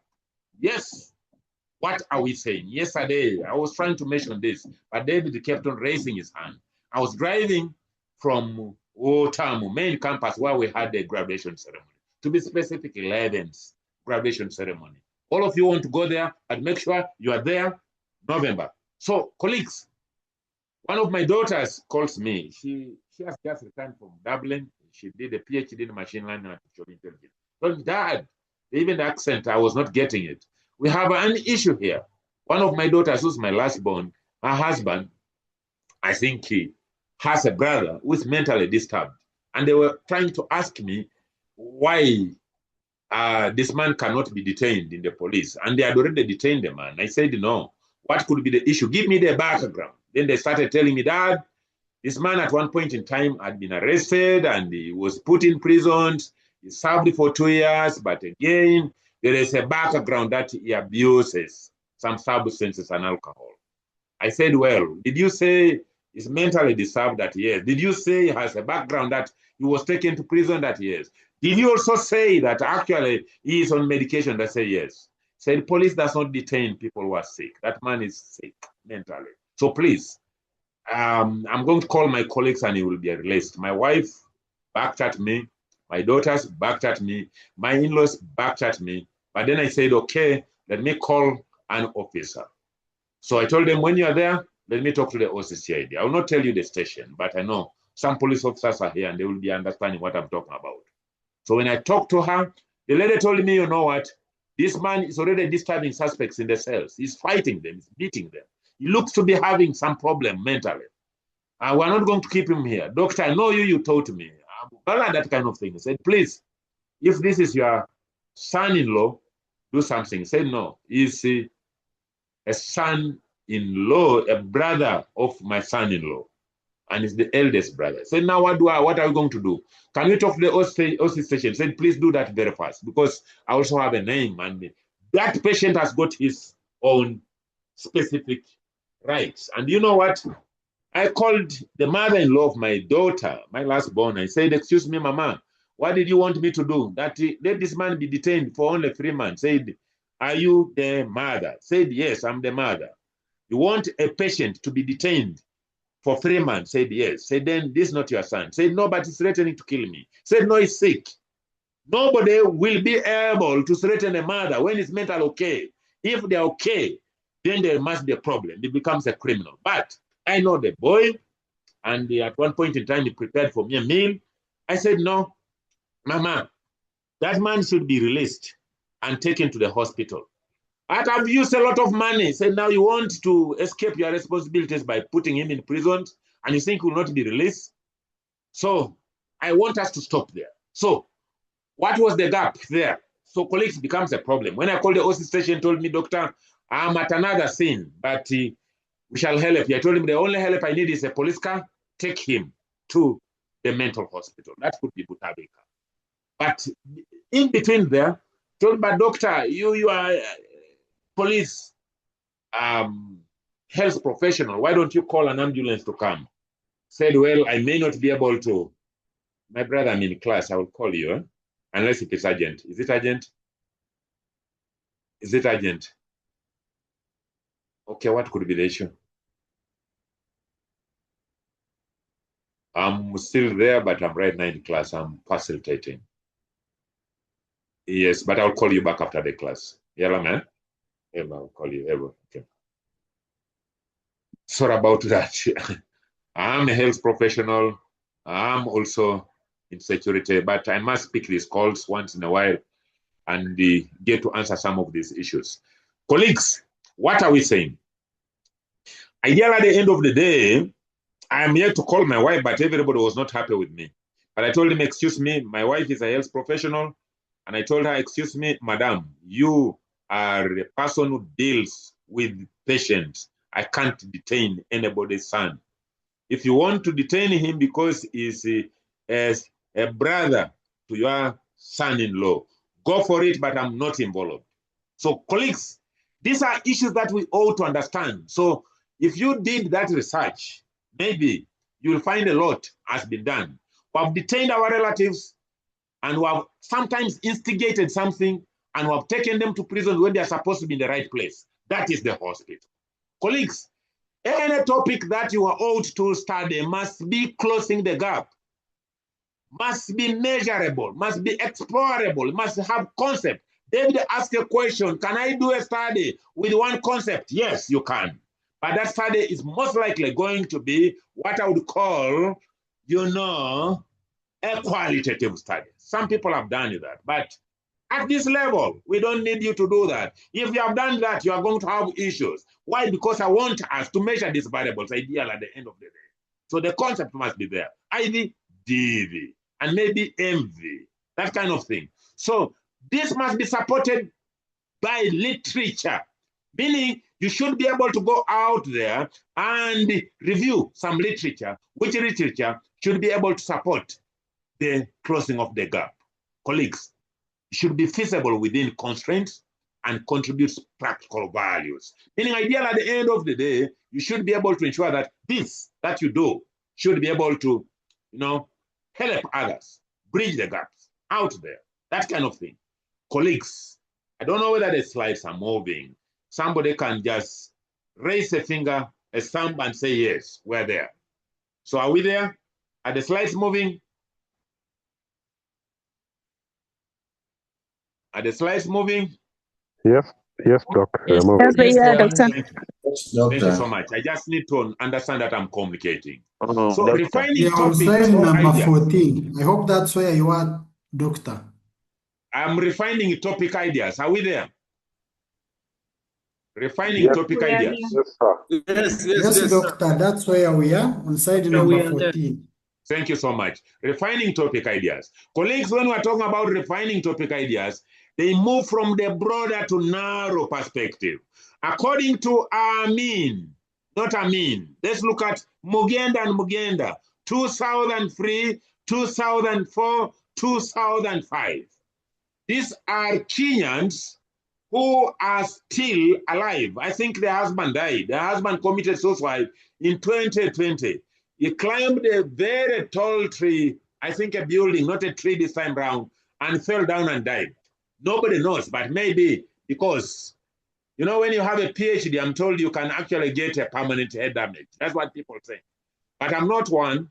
I have 2 of those papers, but I'm not mad. But that gentleman decided to commit suicide. I don't know why, but sometimes maybe mental disorders. Colleagues, having said that, I want us to look at this and we move a little faster because the time is not really on our side, but it's not also good to rush when you have not completed what should be done, because I know we have, you know, some few minutes for us to be able to conclude it. 30 minutes which shall be concluded. So in this case, if you are moving from the broader to a narrow perspective, it could be from the global perspective. You go to the regional perspective, you come to continental perspective, then you come to national, and then to the area where you are conducting the study. Assuming you are talking about academic attendance and performance in private universities in Uganda, then look at private universities outside this country. How are they performing? Look at those, you know, specific universities that we are talking about private in the continent. Then you come to national, then you come down to your area of study. How is it? Then specify the population and setting. And we talked issues about how to determine a population. It depends on who you are using. Creswell will tell you that if the population is below certain respondent, then that is going to be purely census. And you might have to ensure that every other person, maybe, you know, you can either do quantitative or qualitative, but below certain, you will have issues. But above certain, I think that will be okay. So identify key concepts. For instance, if you are talking about, you know, this attendance thing here, why does Dr. continue insisting, you must attend, you must attend, you must attend? Let's look at attendance and academic performance. Now, your concepts are attendance or academic attendance and the academic performance in private universities, a case of Otamu. And now you look at that and say, but this attendance thing, if I just come and listen to this guy when he's deliberating, then so long as there are recordings, I go and listen to them. Won't I pass? It's okay, you can always do that. There are even people who are going to be deceiving us now. They are SDAs and say, but that fool, why does he choose to teach on Saturday? Me, I'm going to church. It's okay. Today's a Sabbath. Be there. But ideally, at the end of the day, you not be like the person who has attended the class because he knows the example. Some people go to what they call AI. AI is okay, but sometimes it may deceive you. It can give you wrong concept. That's the issue. So after you have specified, then identify the concept. IV and the DV are very important. But if you can only have one, it's also okay. But at your level, you might have issues. So PhD level, maybe yes. Clarify possible variables. Clarify. If you have a what we call a moderate variable, then clarify that I have got the IV, which is independent variable, then the DP, which is the dependent variable, then the moderating variable, then there is also intervening variable. Clarify which is which, because we have been told that the DV, which is a dependent variable, is the one that houses the problem. It houses the problem. And it's normally on the your right, when you're looking at your laptop, on your right, that's where the DV lies. I want you to check what you have come up with. And if you have put the DV on the left, then you have issues with me, especially when we meet at the Viber level. But right now, I only need you to send it. I will mark you wrong. And the moment the conceptualization is done wrongly, then everything's wrong. And mark you, I ask questions right from this area. Conceptualization of variable. So this concept should be seen very well, and they should not be vague. Avoid vague wordings, colleagues. Vague wordings. Something vague is not going to work. This is scholarly writing. Scholarly writing should not be vague. You'll be thinking like that person in the village, Marwa Port, who is going to talk about words that are not scientifically accepted. Test with literature, very important. Let's go and begin building the background to the study. I hope the slides are moving. When we're talking about building the background to the problem, to the study, we are saying the background leads to the reader, from the wider context to the specific knowledge or practice gap. Yes, let's look at this way. If you are going to talk about, say, academic attendance and the performance in private universities, we have to build this background and write a story about this performance. Yes, we want to see majorly the issues which are going to give us what we need. It could be, from the broader to narrow perspective. Yes, it could be from what I call a historical perspective, theoretical perspective, contextual perspective, and conceptual perspective, depending on which person you have adapted. If you are going to use Mugenda, the woman is still alive. She's, I think, in Nairobi University. With them, they are using this perspective of broader to narrow, wider context to the specific knowledge or practice gap. But when you talk about Mugenda, if you are not in East Africa, you may not understand this. But there are also other scholars who have written about this. Mugenda are very much known in Africa, specifically in East Africa. 1999, they are actually arguing that when you are building any problem or background to the study, you ought to write building the background from the broader to narrow perspective. Colleagues, how about Amin? Amin tells us that if you are going to write a background, a strong background structure, according to Amin, not the Idi Amin Dada of Uganda. They say he's a dictator. I don't know. I was born around the time when he took over government from Uganda and Obote. Yes, they are not talking about Idi Amin Dada, the conqueror of the British Empire. Not that one. Not that one. We are talking about Amin, the scholar. Amin, the man from West Africa. I think he died in 2001 or 2002. If there's somebody from West Africa here, you will let us know about it. But why do I use these names? We use these names because our mentors use them. Amin was one of the facilitators in Makerere University. Makerere University is the first public university in this country, where I'm delivering from. Then we also have got Mugenda. They are from East Africa here. But what does he emphasize? If you are going to be able to build any background to the study, assuming you are talking about issues to do with the academic attendance and performance of students in private universities, a case of Wotamu, give the historical background about attendance and a performance. Give it. Could be from the broader perspective to the narrow perspective. No worries. Build it. Do it that way. Theoretical perspective. What is the theory that anchors issues to do with the attendance and the performance academically? There must be theory. So theoretical grounding is very important. Conceptual grounding or background should be about the key concepts. What are we saying in this context?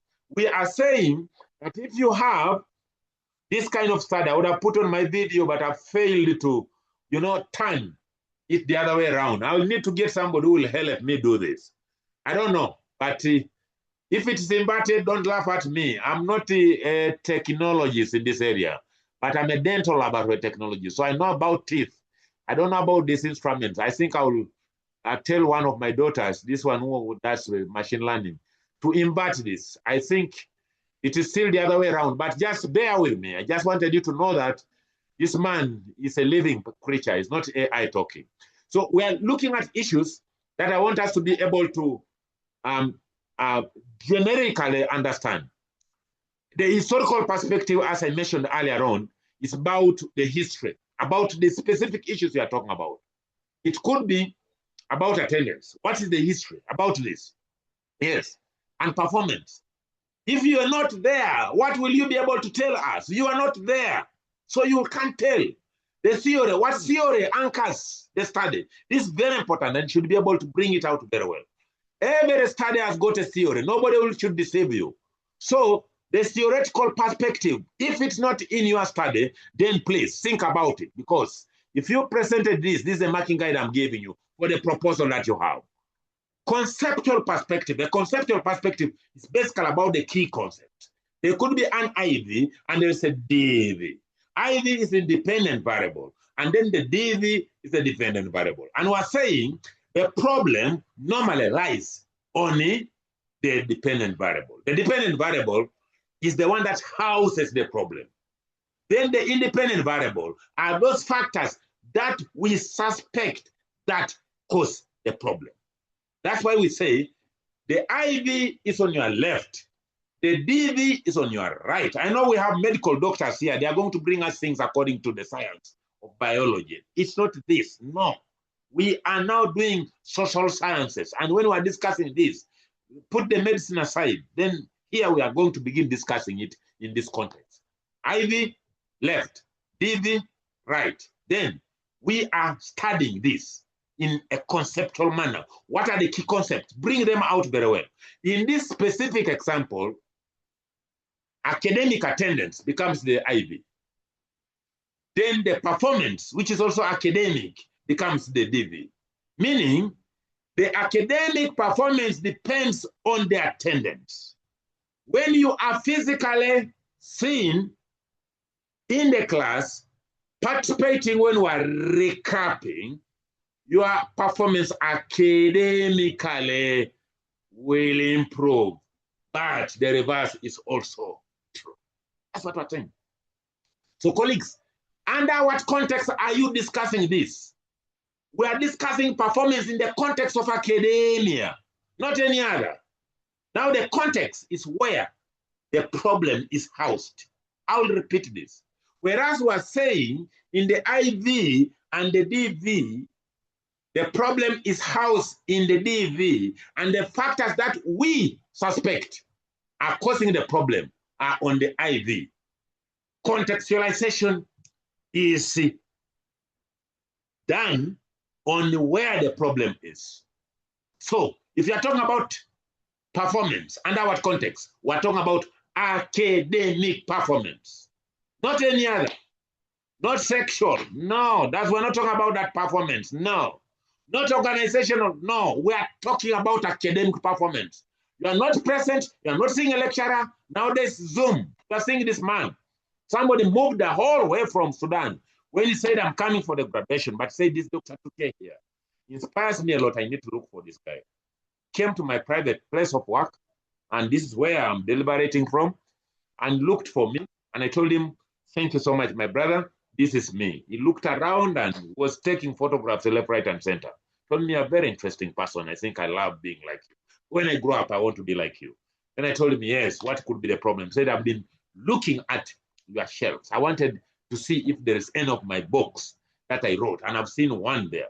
But I also wanted my copy. I told him, no, your copy, go to your service provider. This is mine. Thank you.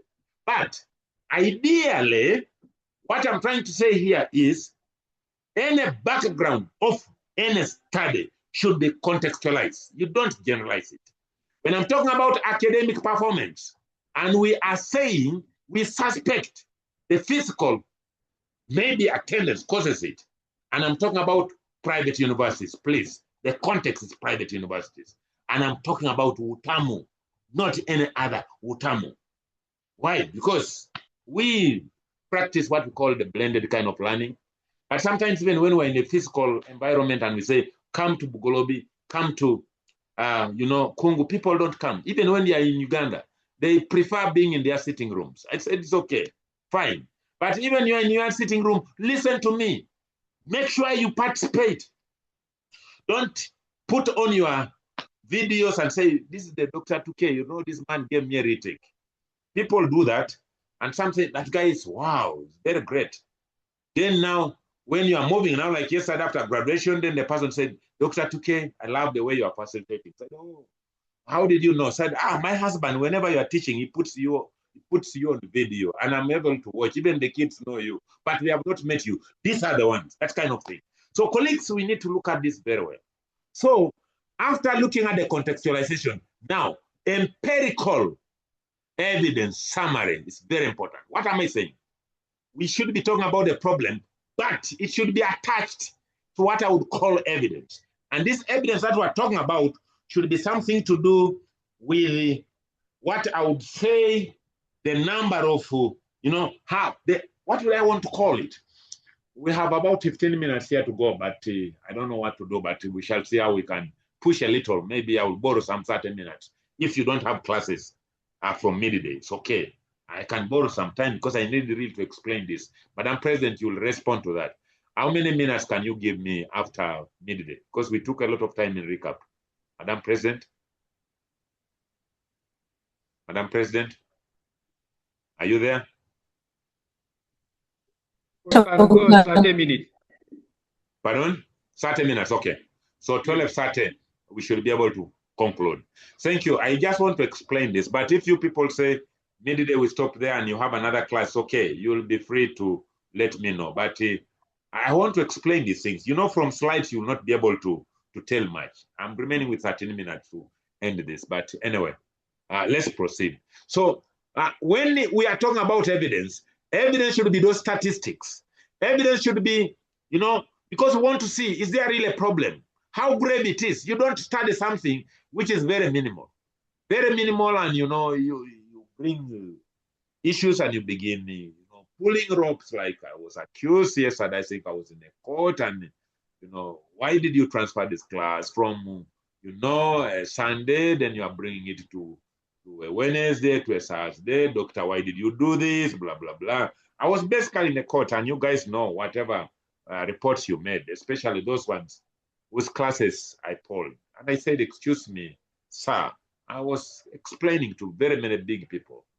I'm a human being, and there is blood running in these veins. And you can really see this is me. 4 units, 4 modules in a day. I think it's not practical. From 8 to 8 in the evening, without taking anything, no, I think this is not right. And say, yes, but we have understood out of the 57 students, only 1 actually complained. Now, just look at that evidence. And say, only one student, the rest are okay. Said, but we did this with the class president, and we agreed. We transferred. Said, no, 1 student has complained. Said, it's okay. Now, that student should also be flexible, and he comes to class and studies. And that is it. So I'm just giving this as an example. So now, you ought to look at the evidence. Is this evidence strong enough for you to be able to carry out the study? If it's not, discard. So what am I saying? There should be always a problem with the statistics attached. Statistics attached. If there are no statistics, then there's no problem. It is very weak. If again the statistics are there and the percentage is very low, then why do you research? And that's how my case was determined. I said, yes, doctor, we understand. Actually, this is what we established. After carrying out this investigation, only 1 student is offended. Said, no, I don't need to know the student even by name, but tell the student to go by what they decided as a class. It is not me who decided. They decided as a class, they chose the time, they chose the day, and honestly, 7 o'clock is not bad. So we even thought it was midday or what, said no, from 7 o'clock. Then they said, no, doctor, it's so free. And they did that after they done the graduation. If it was done before, maybe it would have affected my performance as a director of ceremonies. So colleagues, this is what you ought to understand. Having looked at that kind of evidence, then empirical evidence, kindly, I don't want us to blow this out of proportion. Look at the gap, what we call gap analysis. Very important. Colleagues, this is how a strong background structure should look like. If you don't have it, then you have a problem. Theoretical and conceptual framing. Colleagues, I don't know how many people we still have in the class. Those ones who are leaving might have issues. This specific slide is where I set a compulsory question in your research methods class this semester. I'll repeat this. This specific slide, they normally accuse me for leaking exams. I will tell you where I set from. And you can still gamble, even when I've told you. It's the slide that will bring you issues. So listen and listen good, colleagues. If you do not know how to conceptualize variables, and you do not know how to operationalize variables, then you will not only be good in passing my modules, but you will not be good in passing the information to other key stakeholders. Why do I mention this? Because the conceptualization of variables is very key and very important. The theories will provide explanatory kind of lens. The concepts will define the main ideas. The variables will make ideas observable. Framework maps the relationship, and evidence tests or explores the logic. But alignment gives the academic rigor. This is what we ought to understand, colleagues. I don't know whether I'm communicating. Whoever is listening, have I communicated? You are, sir. Yes, doctor. You are communicating. Thank you. I want you to listen good and follow these slides. Now, the statement of the problem, because I know you have given me a few minutes to be able to summarize. I'm supposed to have been concluding in the next 80 minutes, but give me more 30 minutes and I should be able to do good. Because sometimes when I sleep, I tend to look at what I've done in the day. If I've offended anybody, then I realize maybe I've not. If I've taught well, if I realize I've not, I feel bad to explain things that I've not been able to do well. I'm a practicing Catholic. Before I say my rosary, I first of all normally flash back and see if I've offended anyone. Colleagues, the statement of a problem is very key. The statement of the problem is an academic heart of a proposal that you have written, because it explains why the study is necessary. Therefore, a good problem statement, colleagues, I want you to understand this. A good problem statement must have the following. One, describe the ideal. I hope you have that in your problem statement that you have. Describe the ideal. Describe the gap. Before you describe the gap, describe what is existing. I will mention this again because this is also examinable, colleagues. Look at it well as you look at your proposal later and pick your pen and write some of these things down. A good problem statement is an academic heart of the proposal because it explains why the study is necessary. And these are the key steps that you must look at when you are writing a good problem statement. Number one, describe the ideal. Number two, describe the actual station in the ground. Number three, describe the gap. Number four, appreciate what has been done. Appreciate.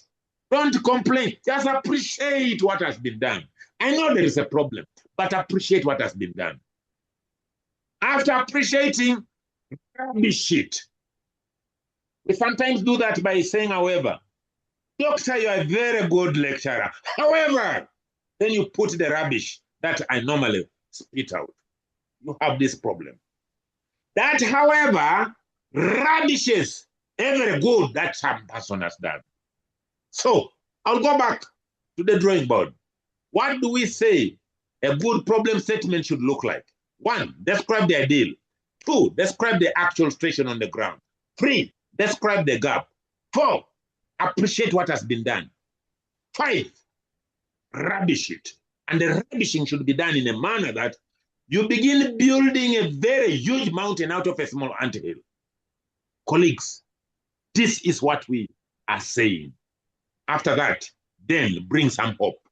The hope you bring, you end up by saying, this study therefore is aimed at examining the relationship between attendance and academic performance in Uganda or Universal Technology and Management University. We moved from Uganda because we're abroad, from Universal Technology and Management University. This study, therefore, is aimed at examining the relationship between, you mentioned the IV and the DV.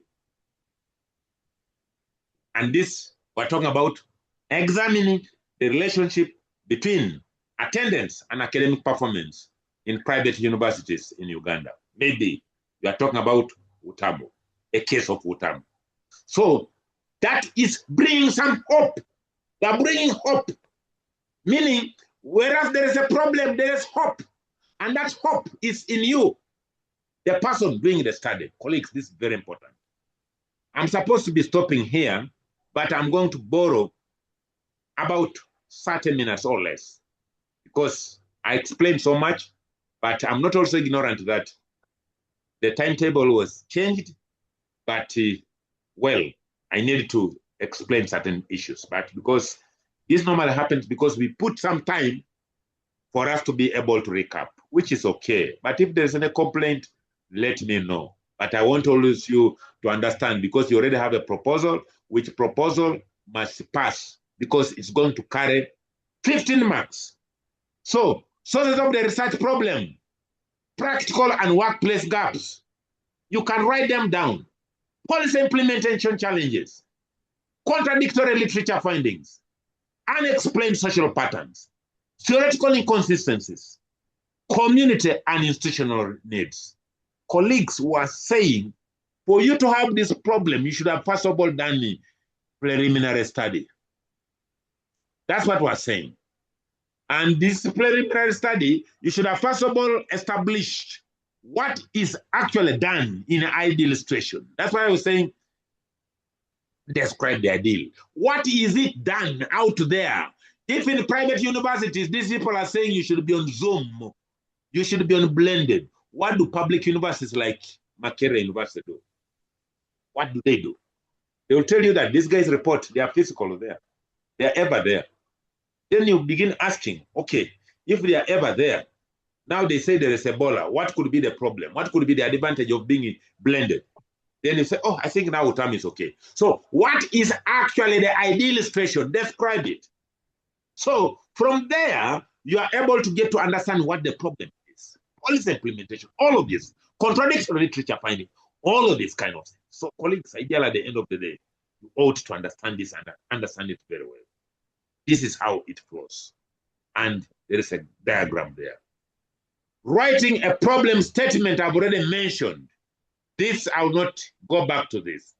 Describe the ideal, describe the actual situation, describe the gap, describe, appreciate what has been done, describe all of this, but again, rubbish it, but with evidence. Then after that, colleagues, justify the needs for the study. Bring hope. This is very important. Variables and conceptualization. This is again an area of my interest. Compulsory question, and it will carry 40 marks. I don't know the name of the slide because I put on full screen. Who can tell me the name of the slide? 21. Slide number 21, colleagues, mark it and mark it very well. And tell those ones who have dodged the class and tell them that slide 21 will bring issues to you because you are not in the class. But listen to the presentations of the professor. This is what he says. Conceptualization of the variables is basically looking at the key variables. Could be IV and the DV. If you have the moderating variable, look at them. Conceptualization, basically, it is coming from an English word, concepts. What are the key concepts of your study? Yes? Then, if The IV is what I would call attendance. IV is attendance. Then the DV is academic performance. Then conceptualize them.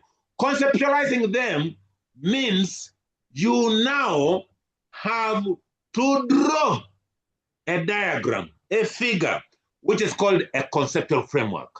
And what are you going to do? Operationalize them. What does the operationalization mean? You have to look at the key variables and break them down. How do you do that? The IV, what we call academic attendance, has got measurement items. Yes, attendance could be online, like right now you're online. I'm not even in the university either. Could be physical. It could also be that you are going to go to the university, the other side. You are there, but the lecturer is somewhere. But like the student I told you, he's physically there, but ideally the person is also online because the lecturer is not there. So those could be the concepts that you are talking about attendance. But again, each of those has got measurement items. When you are talking about online, Zoom, what is Zoom? And how do I Zoom this man who is inverted? Then you say, but the man was putting on a medical scrub, but the head is upside down. I don't know whether it is so. Is it still inverted? Yes. Thank you, but don't abuse my ignorance. I don't know how to deal with this because I don't know what the problem is. But you guys will help me. The gadgets keep on disturbing me. I think I'll look for somebody who will invert them well. But that's not the issue. So the man is on Zoom. How do you measure Zoom? Say it is a software that a university subscribes, and this is how it is used. Colleagues, then when you talk about performance, performance is measured by two keywords. Yes, efficiency and effectiveness. But again, we are talking about academic performance. Make sure now, academic performance. Academic performance in Universal Technology and Management University, it takes 4 dimensions. 1, you must pass the coursework. And the coursework is given either take home or group. It is marked out of 15%. Then, in this specific module, they have given you to write a proposal. And that proposal is going to be a 20-page document. And it is marked out of 15%.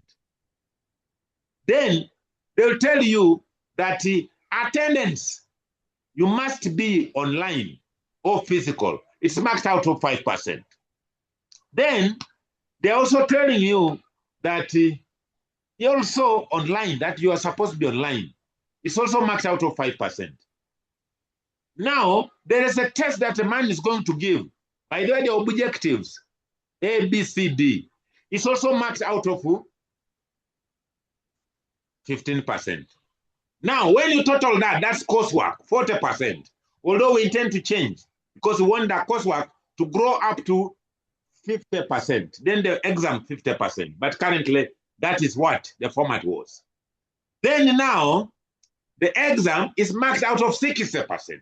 And the 60% we're talking about, colleagues, is that one question is compulsory.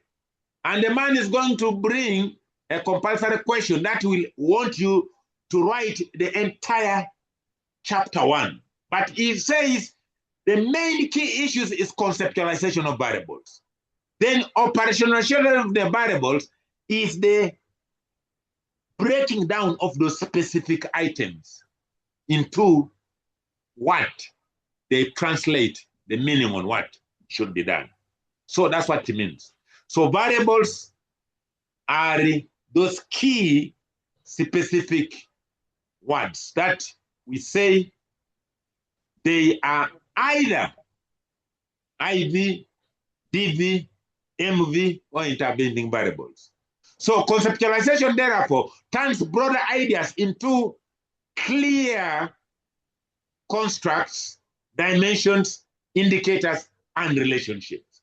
And the relationships are four: a one-to-one relationship, a one-to-many relationship, a many-to-one relationship, a one-to-many relationship. We shall get there, colleagues. Don't get confused by anyone. Thank you so much. So this is what I've been explaining. And you look at this and see how best it flows. Because variables is changeable characteristics. Independent variables influence outcomes. The dependent variables is the outcome. The intervening variables explains the pathway. Moderating variables changes the strengths. Control variables, they reduce their biases. Colleagues, this is what we shall be able to look at. Conceptualization of the study, basically I've also explained. It clarifies the key concepts, defining the theoretical meaning, developing the operational dimensions, showing the relationship among variables, and using conceptual frameworks by guiding what I would call the data collection. Colleagues, Uganda will say you, Simba wa katiao. I want to explain something. That many students, I have a student who failed to graduate yesterday. That lady must be really cursing me. But the problem is not me. If there is anything that I'm strict about, it's your dissertation, your proposal. When it goes out there, it's put on shelves. Some of you even make a mistake and put it on internet. They want to know who is the person who supervised this work. And ideally, sometimes we have issues. I think many people have started reading the call. I can actually stop around here, but if there is any 10 minutes given to me, I will continue. Madam President, think about it. What do you want to say? Doctor, we can proceed because the number is around 143. So we can proceed, Doctor. Okay, that's fine. So I wanted us to understand that conceptualization of variables will lead to operationalization of the variables. And this is done at the conceptual framework. And for us to be able to determine what I would call smart objectives, which are turned into research questions, and thereafter, maybe to the research hypothesis, if it is what I would call a quantitative study, will only be done and objectives made smart after you have operationalized the variables. You don't do that, you are lying. And I'm going to ask you these questions when you send me your work. How did you come up with the smart objectives? If you don't tell me that you had a conceptual framework that defined this, then you have issues. Again, going back to my student, I will not mention the name, but it's a she. The student must be cursing, wanted to graduate in November, and went chap, and went to AI. Chap, AI deceived her and gave her things that were not coordinating. I told her, Madam, this is AI. And people don't know that some of us are also students. I'm doing 3 master's degrees in 3 different universities. Don't ask me how I do it. I'm a decent learner. And some of you could be sharing with me some of these classes. And I'm telling you, later this evening, I have an exam. And I'm going to be doing an exam for a master's leading to security studies from another university. Call it Cavendish University of Uganda. But that's not important. If you were there, we could be students, but I'm doing a different program. I'm on my 2nd semester, but 1st year. And today, we're going to do something in security studies. But that's not important. This lady brings a dissertation. She had just defended the proposal, and within 1 week, she has brought a dissertation. Who did the work? AI. Did the AI do the work well? No. Who feeds AI? Humans. Is it true that AI is better than a human? No. Now, ideally at the end of the day, when the work came, I looked at the conceptual framework, and that's how I'm going to mark you, colleagues. Especially when you become my student at the level that I'm going to be supervising you as a student who is going to pass through my hands. I'm not a bad man, but if you call me so, there is not a problem also. Because we have also realized that there are people who are called bad because they like right things. There are people called good because they like pseudo things. But this is important. This student goes on, did not actually conceptualize the variables well, and the student goes to collect wrong data. How is that wrong data corrected? If you have conceptualized the variables. Just a moment. Yes, my brother. You had malaria. All right. Thank you so much. That's my adopted son. Just help me give him adequate treatment, and he goes back to the site. He's the one supervising the site.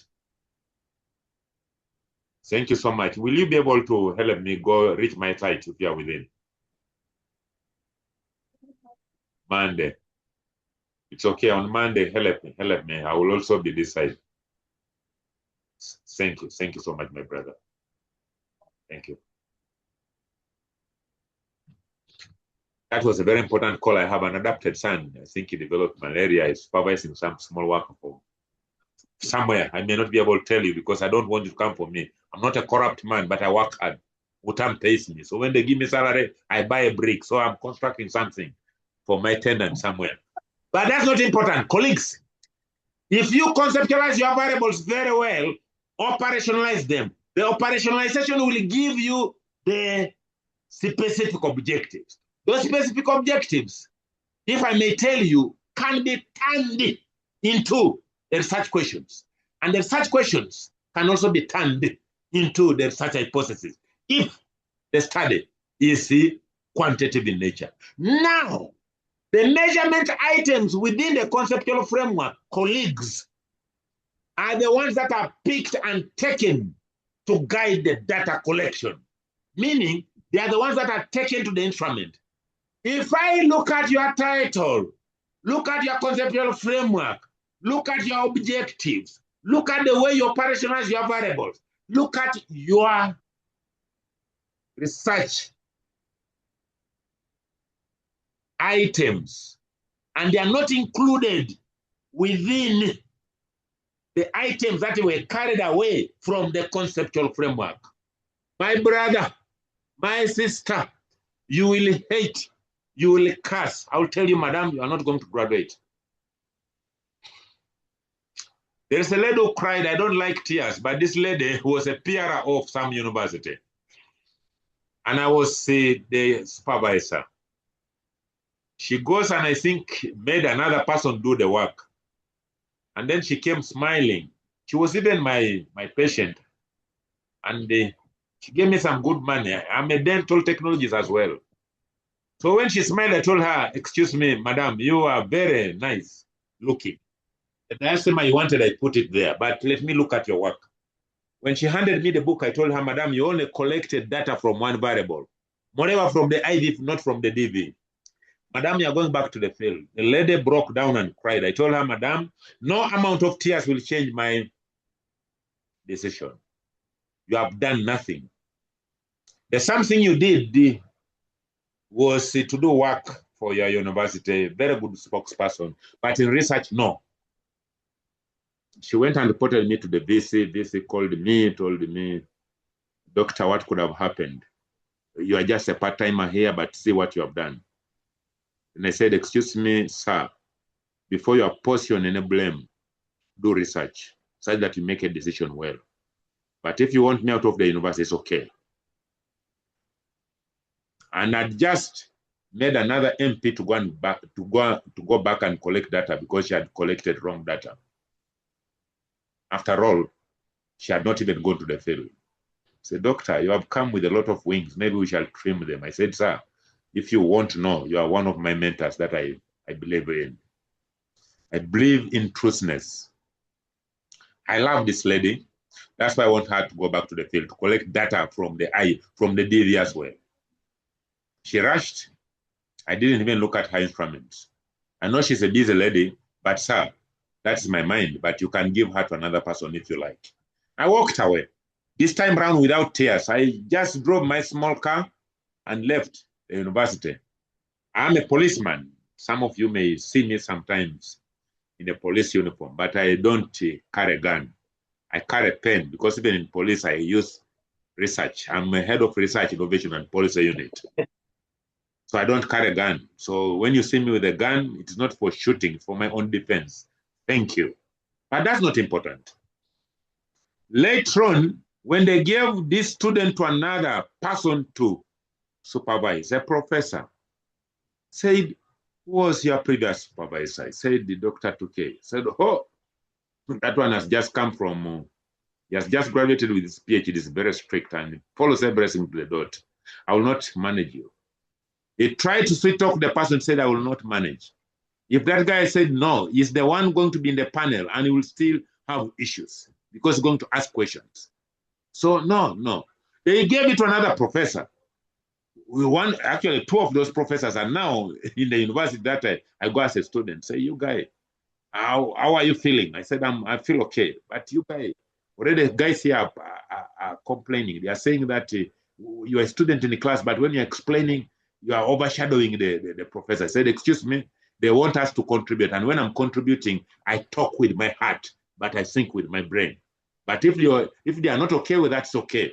I will keep quiet. And when I keep quiet, they say, where is Tukey? Why don't you say something? Said, I'm told you complain that I talk so much. So please, professor, go for it. And that is it. So, colleagues, make sure this slide that I have flashed, if you are talking about an instrument, and that instrument you have attached on your appendices, and the instrument is not connected to the conceptual framework and to the items within the conceptual framework, which we are talking about operationalization of the variables, then you know you have issues. Not with me, but with your future, because you're also going to become a professor tomorrow. That's when you begin feeling what I feel.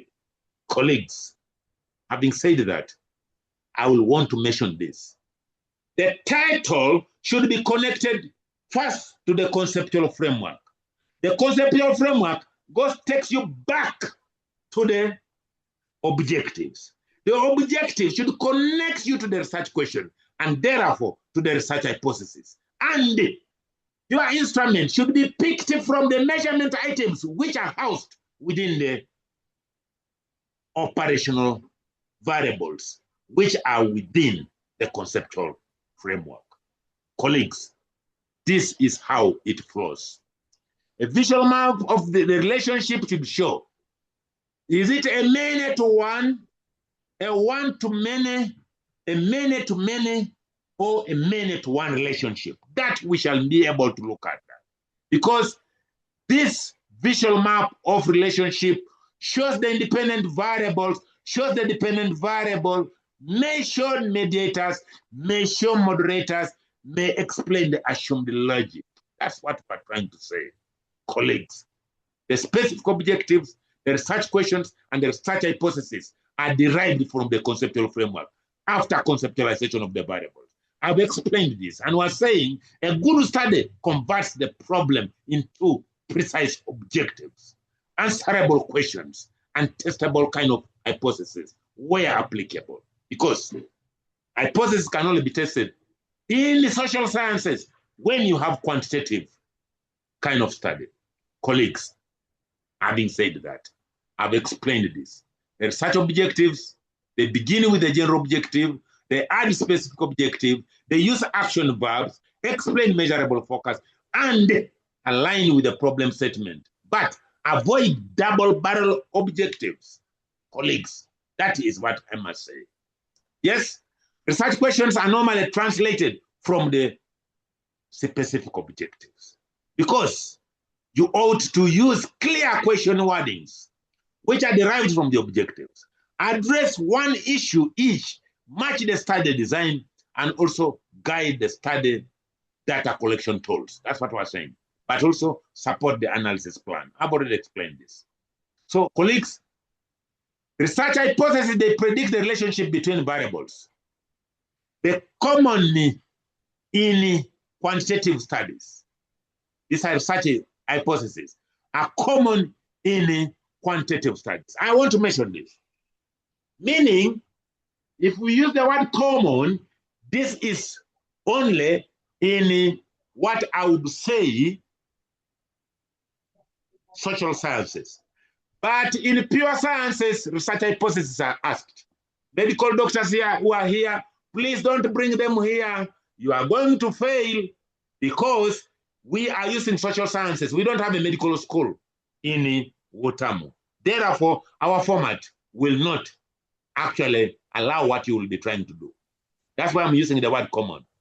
State the testament proportions hypothesis. They can also be null or alternative.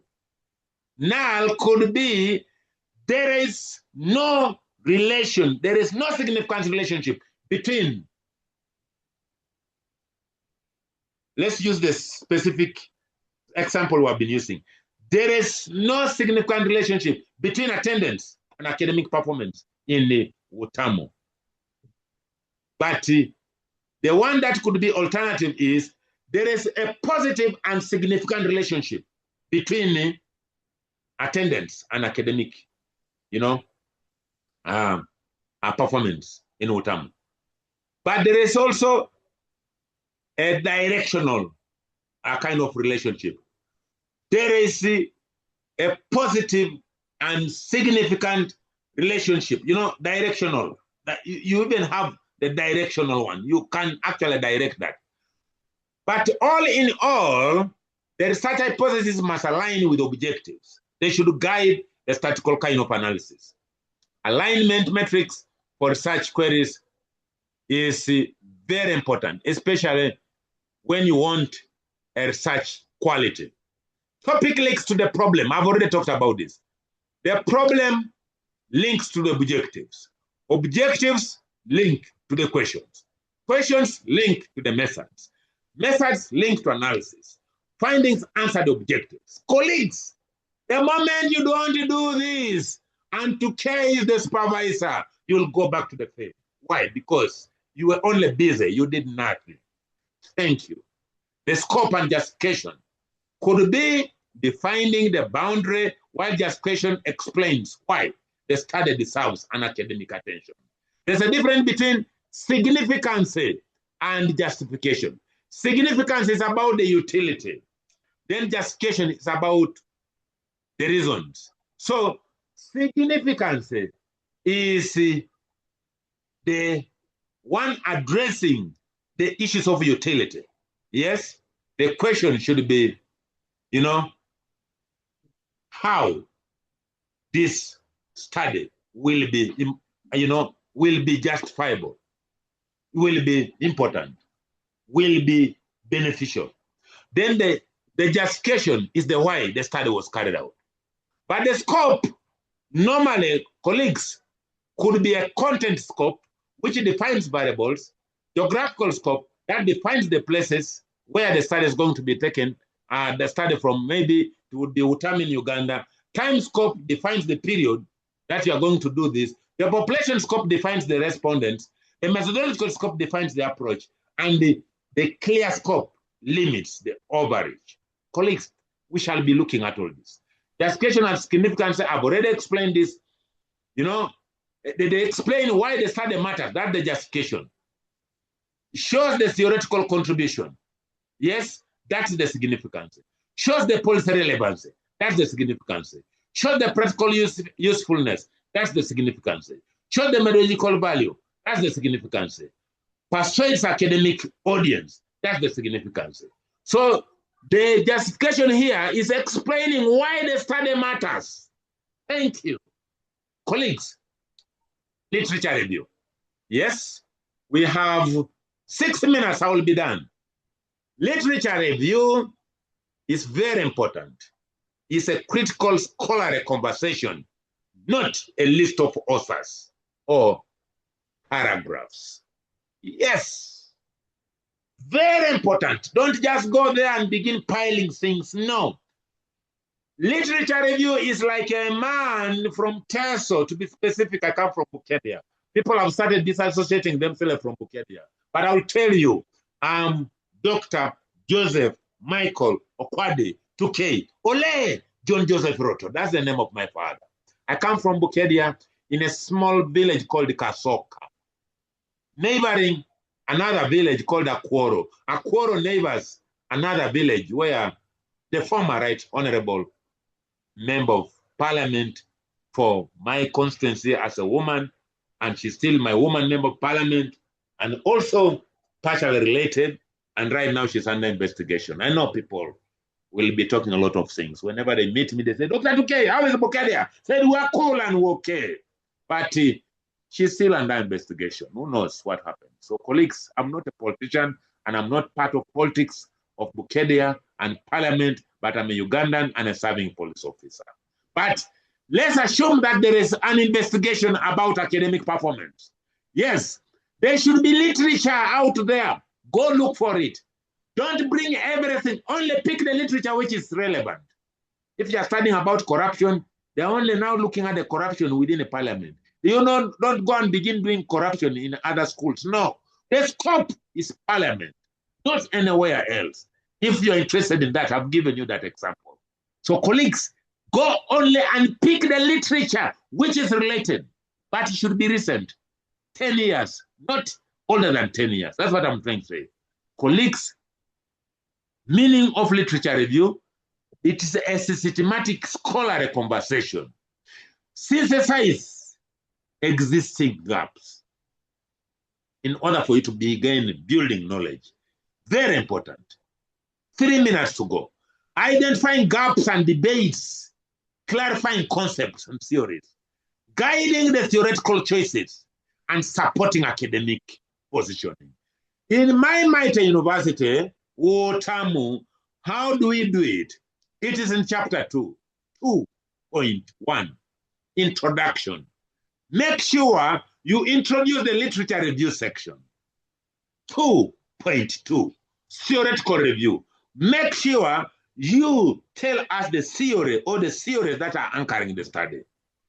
2.3, conceptual review. Make sure you review the literature only about attendance and academic performance. I hope you are following that. Those are the concepts. Then 2.4, actual review. Objective. How many objectives did you have? 4. Make sure you review the literature accordingly. Then 2.5, empirical review. What are the studies available out there that I have been conducted? Make sure you look at the most recent articles. Tukey has done a lot. When you type the Tukey, so what has he done in this area? Then you study and get that.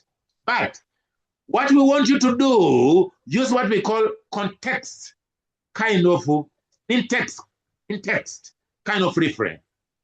Yes, in text. And we're using APA. In 2020, yes, Tukey, Basheka, Onyu, Oluka, Odubuker, and Okwadi carried out a study on the effects of academic performance in private universities. This is the methodology they used. This is the methodology and the results they got. And this is how the results speak.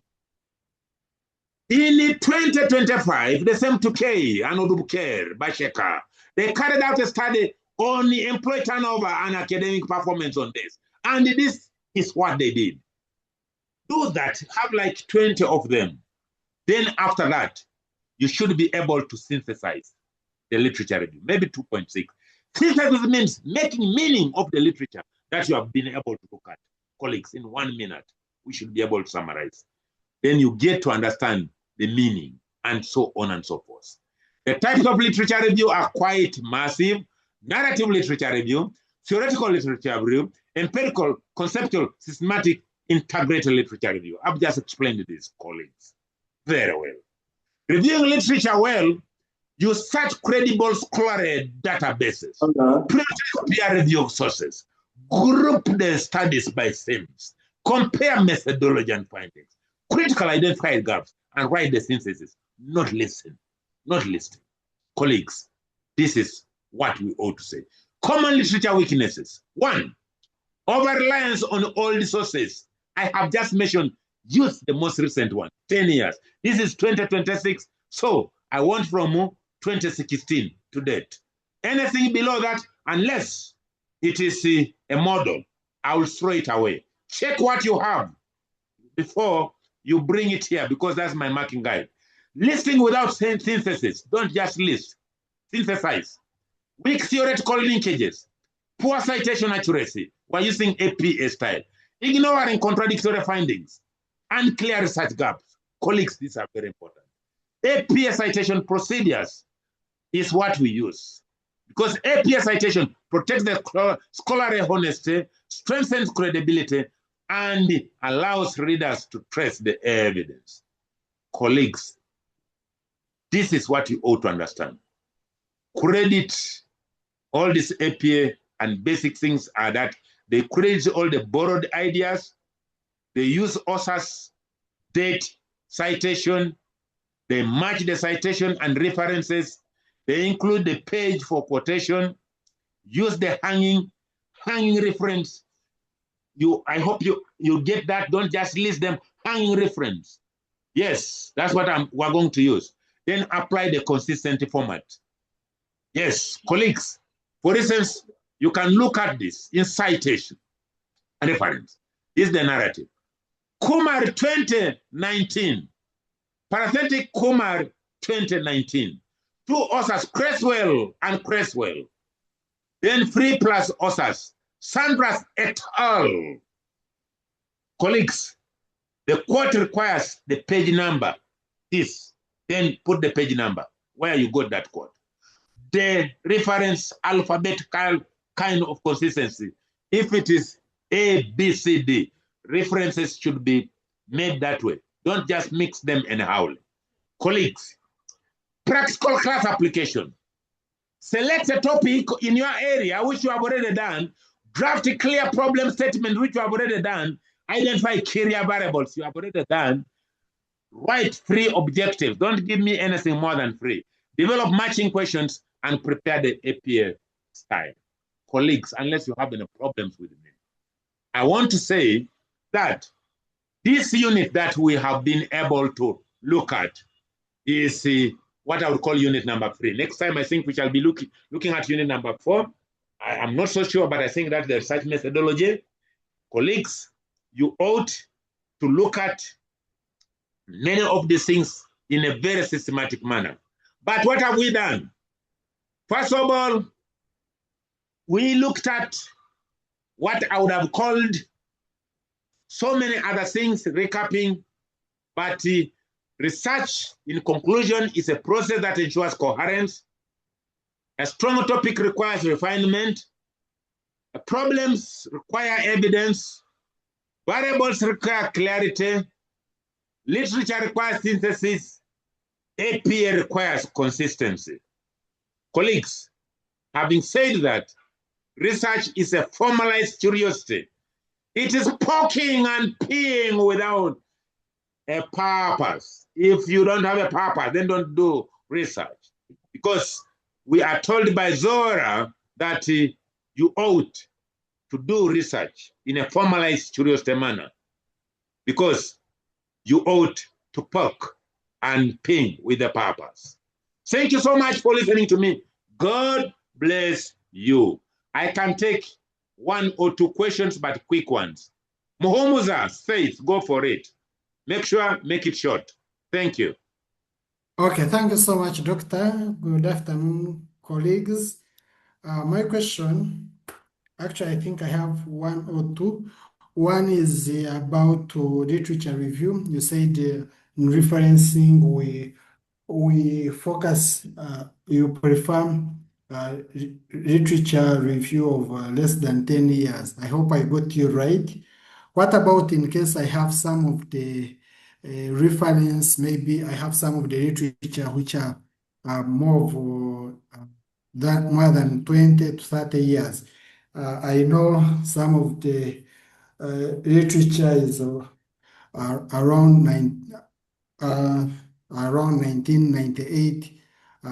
If it is most important and you find it can be referred, should we leave it and focus on that, or I can bring in 1 or 2 for that long period? Maybe another question. I know there is a slight difference or slight similarity between APA reference style and Harvard reference style. What about if I mix the both, or it is a must, I have to use APA reference style? Thank you so much. Maybe this may be not necessary. What about if I improve maybe the previous research I have done, previous paper, and I improve it and I do a research on previous paper I had conducted? Can it be accepted, or it will be denied by Tantin and so on similarity complex if I try to improve that and do the research on that? Thank you so much. Thank you. I've asked 3 questions. You can put your hand down. Yes, doctor. First of all, yes, doctor. okay. Doctor, this is Sagawa David. Is it My okay question. if I answer? Okay, first answer. Colleagues, time is not on our side, but I just wanted to ensure that some of these questions, unfortunately, the president is not guiding the class.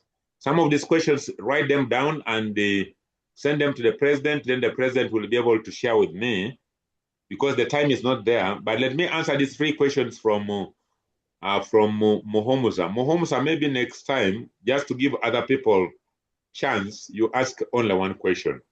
You have asked 3 questions. I'm beginning with the last question. Is it acceptable for me to improve on my previous research done? For this specific assignment, yes. But I'm going to put all your research topics and research work on Turnitin. And plagiarism will get you, and when it gets you, I will give you a 0. That one, get it from me. But if you have not published it, it's okay. Many of you have come from other universities, and maybe you have another master's already somewhere, or you had done some proposal in your former university at undergraduate level. Look at the UTAM guidelines and use them to rewrite that proposal and submit. I will mark you well. But don't use AI, because that one I'm going to put all your work in AI, and it will show me the similarity. If the similarity for AI goes beyond 30%, I will throw it to the dustbin and you'll get a 0 out of 15. Anything above 30%. Question number 2. Is it okay for me to quote some references which are as old as 1998 that I feel are very important? Yes, you can, especially if it's a model, if it's a theory. But if you want to use any old literature of 1998, back it up with another literature of 2020, 2025, 2026. Somebody is going to ask me, is there a literature of 2026? Yes, I published a lot this year, and I'm yet to push it there, and you'll find there's even literature of 2027. So those students who have got weaker literature and the reference is very weak, back it up, meaning you are going to have about 5 authors to K 2018 or on 1998, Okwadi 2020, Muhomuza 2025. Then that kind of thing. It is okay, because you are going to put those. I will know that this student might have read something from 1999 or 1998. He went ahead and read something else. I will allow that. But if it's just standalone 1998, I will tell you, update your literature review. And you will not get marks, because that area has already been researched. But if you put 1998, then you are going to put 2020 or 2025, then I know you're a good student. The first question, I think, was on APA. APA, you don't mix. Harvard is different. Don't tell me you're going to mix Harvard and with APA. Utamu has adapted APA. APA is APA. APA can never be Harvard. Harvard is used in one of the universities where I am. I'm in CIU. CIU is Clark International University. I'm doing a Master of Science in Public Health in CIU. It is complete. I didn't want to graduate, so I'll graduate maybe. I've actually stopped graduations because the masters are really massive. There are many. So I just want my paper. Colleagues, I can see the number of people are really dropping. Let's stop here and write down those questions and send them to the class president. She will give them to me. Thank you so much. God bless you. Thank you. A good weekend. Madam President, get those questions and you'll share them with me. That's okay, Doctor. Thank you.